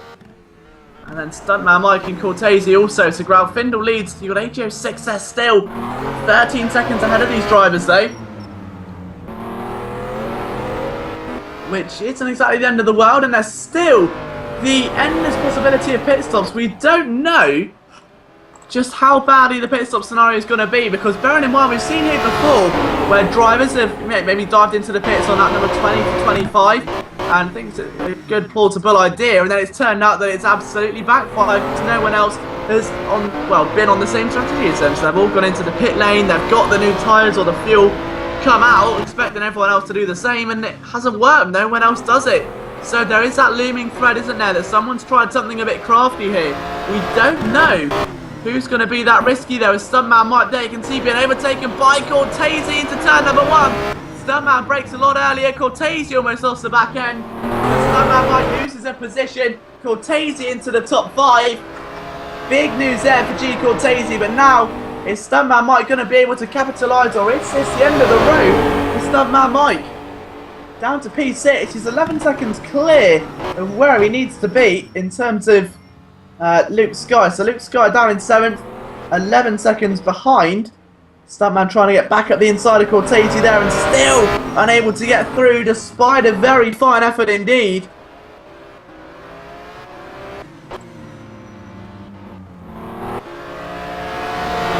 again, apology for these technical bugs that we've got right now. Sometimes it's not easy in the world of broadcasting. We're doing our best, as is Stuntman Mike all over the back there. And G Cortese, is he going to get to the inside? He is. And he's not quite able to make the move stick, though. A good defiant move for G Cortese. And he's able to hold on very nicely indeed.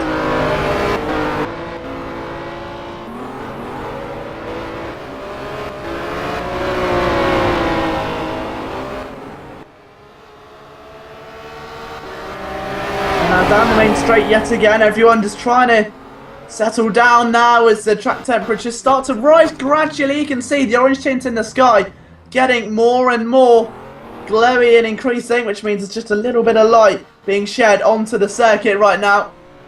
So temperature's starting to increase just a little. The use for headlights is getting slightly less and less each time. AGO6 right now behind Van Panther, doing everything he can to stay with him. This is the battle we've been talking about. AGO did so well. It's taken him nearly half an hour to catch Van Panther after what's been a very muddled day for the previous champion. Driving into the hairpin now. AGO6 has been definitely one of the most improved drivers of 2014. Got himself up into the 900 to 1100 skill quant. He's earned his keep. He's kept his place. And now he's fighting with one of the big boys. Talking of big boys, our pole sitter there, let G Cortese, P5 at the moment. He's done well. He was down as low as 10th earlier on. Well, it's definitely been a bit of a curse, hasn't there, with pole position here today. That's twice now that the pole sitter's got off to a terrible start and forced the driver a race to recovery.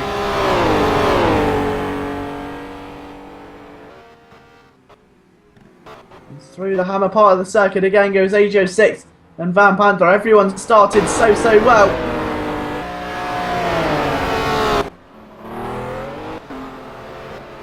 Been a really intense couple of moments for Van Panther. Is he able to hold on or no? That's going to be the fathomable question right now. You can see the sunrise is on the horizon. Is this going to inspire Van Panther or is it going to inspire AGO6?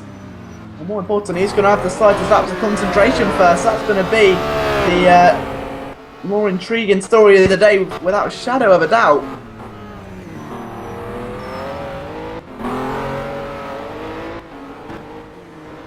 That number 29 of 40 as well. Still a lot subject to change here in your final round of the Continental Championship. And bearing in mind that there's only been 3 rounds of this championship. Started off all the way back with race number 1 at the start of December, which saw the legendary Honda, of course, at the, I think it was equally legendary, Laguna Seca, wasn't it? Yes, it was. Then the second round saw the Maserati MC12 GT1 at the Silverstone GP layout. And then, of course, we're here today with the Honda NSX at the Guangdong circuit in China for the finale of your Simraceway Continental Championship. And what a championship it's been so far. The second round's been entertaining. The third one set to blow it out of the ballpark. B13 in second, holding his own at the moment. He's caught right up to Grafindel yet again since losing the lead earlier on.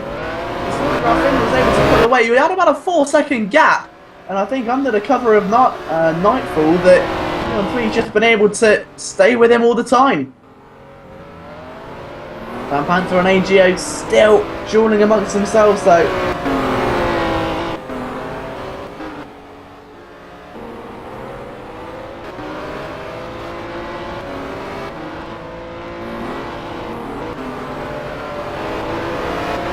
Down, look at this, through in towards turn number 1. Van Panther and AGO6 still hammer and tong. AGO still, I think, trying to maybe just take some mental notes and work out how to get past Van Panther. It's so difficult to do in a scenario like this now, the circuit getting back to its regular temperatures and all of the things that would have helped you in the last half an hour or so have somehow left you at disposal, and you're left with what would have been a lovely, a rocket launcher and an army tank. You've been left with a pistol, and all of that's been taken away.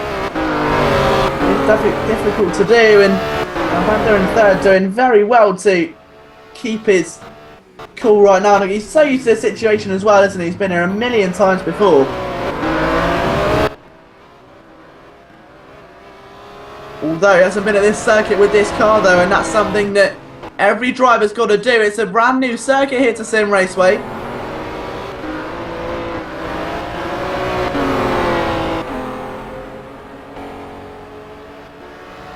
And over the apex come these two again.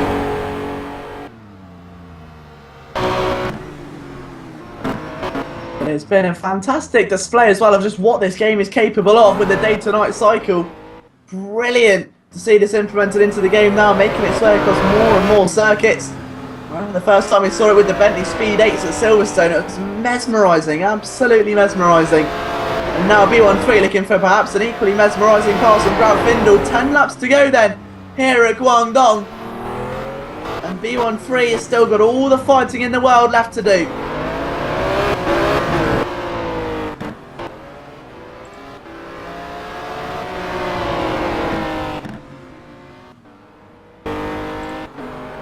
So he leads by about 7/10 of a second. Behind that, there's a good 30-second margin, but he's not worried about that now. All he cares about is winning. If you're not first, you're last, as the old saying goes. And that's going to be echoing through the mind, I'm sure. Grauwindel that time by, you saw 1 minute 10.922. Look at B13 just behind.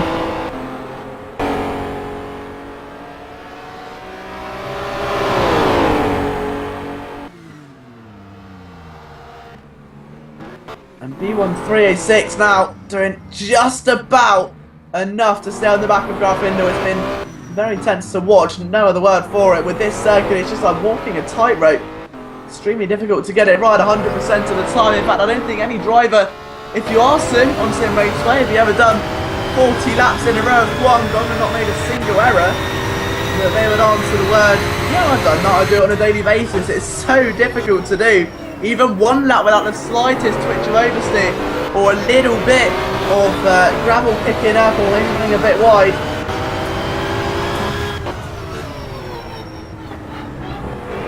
Now, diving through, you can see.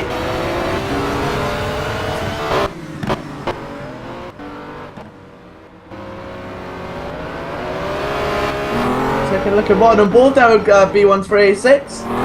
Go down in towards turn 1. Just listen to the sound of this car, it's absolutely mesmerising. If you haven't listened to it already, and just hear the onboard. If this doesn't tempt you to buy the Honda NSX, I'm sure this noise is going to.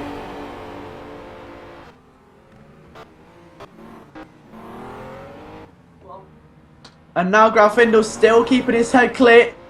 B13 doing just about enough to stay with him. But Grauwindel's playing is very smart, isn't he? He's just not like he's panic defending. He's not covering every inside line. He's not weaving around on the back straights. All he's doing is staying on the racing line because he knows that that's really the only line you can take at this circuit. It's not armed with overtaking opportunities. It's not like there are corner after corner where you can get counter attacks and new attacks rising. You've got to keep your cool. As long as you're on the inside line, the man doing all the hard work is going to be the man chasing you. If you can't find a way through on the inside line, it's going to be absolutely impossible to pass. And I think B13 is finding that one out first hand. But we are set for a very, very surreal finish as they go down into turn 1 for the 34th time today. And this is set to be an absolute blinder, isn't it? There's still a long, long way to go. But Van Panther makes his way over the start-finish line again. Followed by AG06, the gap now increasing between those two. The same can't be said for our race leaders. As that gap, I'm pretty sure, is shrinking by the second.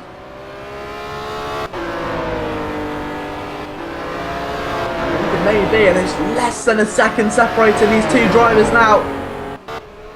Onto that back straight before the last few corners, and just look how much work these drivers are putting in. B1386 behind Grauwindel, and they are approaching some traffic, I believe. Now, who's that in front? Is that Raceway?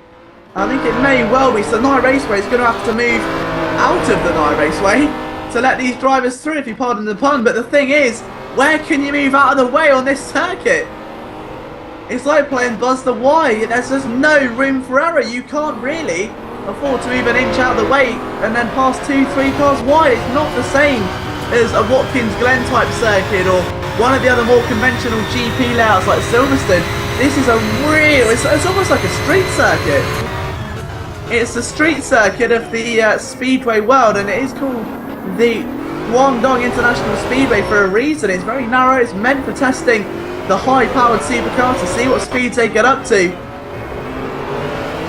I'm sure many manufacturers use this as a testing base, and you can see there is the looming thread of traffic just ahead of them. The final 5 laps about to get underway very shortly, and they're going to, more importantly, get past Raceway very shortly.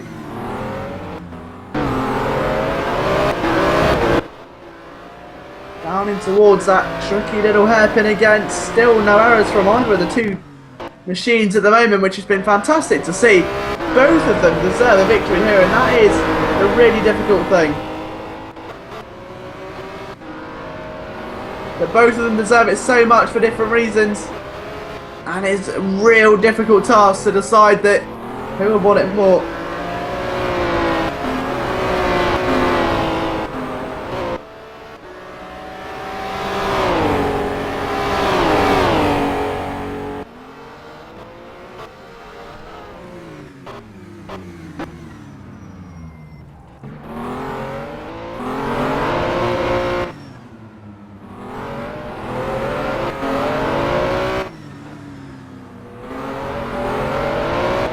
Now with just a limited amount of time left for these drivers, you can just see the emotions start to run a little bit wild, understandably so.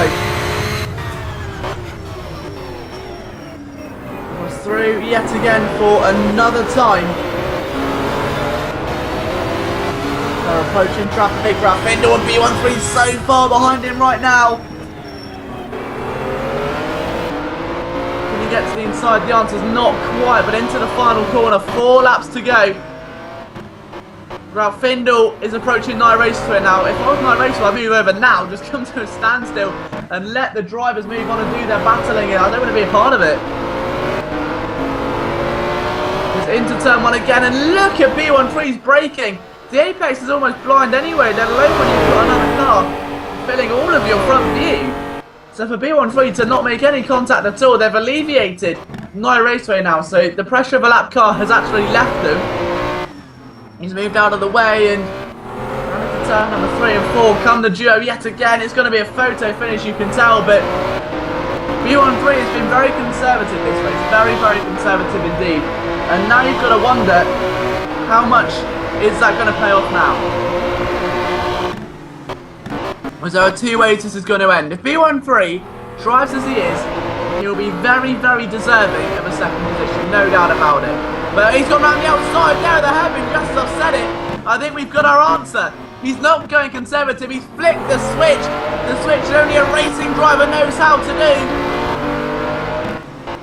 When you're in the final couple of laps of a race, and B1386 is now storming over the start-finish line in the slipstream of Rafindo. Into turn number 1, surely a pass to the inside. Rafindo moves to the middle to defend. B13 round the outside of turn 1. Look how close they are. Exceptional racing, and the 2 gladiators meeting the wrestling ring again. And it's B1386 who's thrown the first punch, but Rafindo just keeps on punching back. He will not let this go. Down into turn 3, B13 on the inside. It's a lackluster move. A tiny bit of contact, but B13 may be in the lead. Rafindo's still trying to squeeze him out with every bit of juice he's got, and it's not enough. The red car of B13 is back in control again, but for how long? Rafindo in the slipstream trying to desperately get to the outside. He's going to have to be very brave on the brakes and even braver on the exit of the corner. And it's not enough. B1386 holds strong yet again. But Rafindo comes out on top somehow, somewhere. Rafindo's got a bit of energy and come back. This is sensational. Again, apologies for the delay in commentary. I know it's a bit behind what we're seeing on the monitor, but I'm sure this battle will be re-uploaded to YouTube with it all in sync, because it certainly deserves it. This is just brilliant right now. Absolutely brilliant. B1386 is giving Rafindo the race of his life, and if there's not a stern handshake at the end of this, I don't know what will be deserving of one. These two have pushed each other beyond the regular limit of a human man. I'm sure this was me by now. I would have given up after that 3. I'll be mentally drained. He's been subjected to nearly 39 laps of pressure, constant threat of attack, constant threat of mistake, and he's not let go. He will not relinquish his lead. And even when it all seemed like it was lost, he still fought back on the inside, forced a way through. This is the making of a champion. Absolutely out of this world is what you're seeing right now. You do not get this in any other sim. We said at the start of the race that Simraceway Championship finales are the best finales in all of sim racing. We said it would be even more special when you compare that with it being the last race of the year of B13. Laid up the inside, he may have done it. Here we go again, round number 3. Ralph Findle lost the lead. B13 may have just put it back. And Ralph Findle trying to desperately get it done because the lap's so short. There's only 2 real overtaking opportunities. One of them has just gone. And B13 makes an absolute stonker of a pass. Ralph Findle has got to think outside the box. Time is running out. We're halfway through the lap already. As soon as we get to this back straight, it is a last chance saloon now for Ralph Findle. He's got to give it 110%. What nerve, what guts from B1386, but even more so from Ralph Findle. He's come straight back. And B13's trying again. Ralph Findle's got oversteer. We've got to get a photo finish. B13 losing out. This is how it happened last time. B13 will not surrender. They're side by side and what's over the line. It's a drag race through. Ralph Findle out of the dirty end. Who's going to get to the line first? It's B13. B1386 wins the final round of your Simraceway Continental Championship. Or does he? It's not over yet, but he does get it done, you can see. The rest of the drivers come through. I think I need a breather. My goodness me. The nerve, the guts, the composure, the confidence. That is absolutely incredible. I'm stunned, I'm blown away. The final round of a championship, the final lap of a race, the final race of 2014, and we get a pass like that. That is out of this world. Absolutely out of this world. This, ladies and gentlemen, is Simraceway. And if you think 2014 was good, 2015 is going to blow you away. What a drive. What a stunning drive by every single driver. So that brings our Continental Championship to a close with the most emphatic firework display we could have possibly hoped for. I've never seen such brave driving in my life, but it's got to say that not just today, but every single driver who's ever competed in a Simraceway event, whether it's a weekly event, a hot lap event, midweek, Continental, the Donington Championship, of course, at the start of the year, we've had so many thrilling memories. And it has been a true honour to be part of every single one of them. Since the start of the year, we've now got 150 cars. We've got the World Touring cars have made an appearance. We've had a GP Anniversary Championship, a GT Giants Championship. The Skill Quant has made its arrival. We've had a Cashback Thursday series. The Evolution X made its real prowess. And in turn, we've got one of the best simulators on the market, without a doubt, in terms of value for money, community, racing, competitiveness. Simraceway has got the edge. This has been a huge year, not just for everyone working at Simraceway, but to everyone who's been a part of it. Everyone who's just downloaded the game and driven with their keyboard, to everyone who's bought an SR1, to everyone who's even gone out and bought a Logitech G27 or a proper racing wheel to drive this sim with. We've seen us go from regular broadcast onto YouTube to get one of the most professional broadcasts on the planet with Dimitri at the helm of cameras. We've seen some of the best championships in car and track combos with Kosako making some of the best decisions. And overall, we've made a family. So from the bottom of my heart, thank you to the people who've made Simraceway what it is tonight. To the drivers, the people watching this broadcast, everyone at the PDC, whether it's our engineers, our testers, people in the Jim Russell series. Every single person involved deserves a special shout out. And especially as well, our CEO, Jonathan Haswell. If you're watching this, again, Happy New Year. Thank you for everything this year from all of us at Simraceway. It's been a real honour. To our events administrator, Corsacco, if it wasn't for him, I wouldn't even be with Simraceway right now. I've known him for several years, and he really is one of the most genuine people I've ever spoken to. And he's got so much passion for Simraceway. I think without him, this game would be in a totally different direction, and it would be nowhere near the product it is today. This man is responsible for so much behind-the-scenes work, and he doesn't get enough credit for it. So thank you, Corsacco, for making this such an explosive year. So our cameraman, Dimitri, again, putting on such a professional broadcast. And to you guys at home, whether you're watching, driving, eating popcorn, looking at cars in the garage, or on the forums, you guys are the reason that Simraceway is so good. And you're the reason I love this job so much. From myself, Liam Jenkins, have the rest of a fantastic holiday. I hope Santa got you everything you wanted for Christmas. And I hope you have a fantastic start to 2015. We will see you on Sunday, the 4th of January for a brand new championship. But before then, we'll have a little special present for you on the YouTube channel. We'll see you then. Have a great 2015. Here's to an even better season.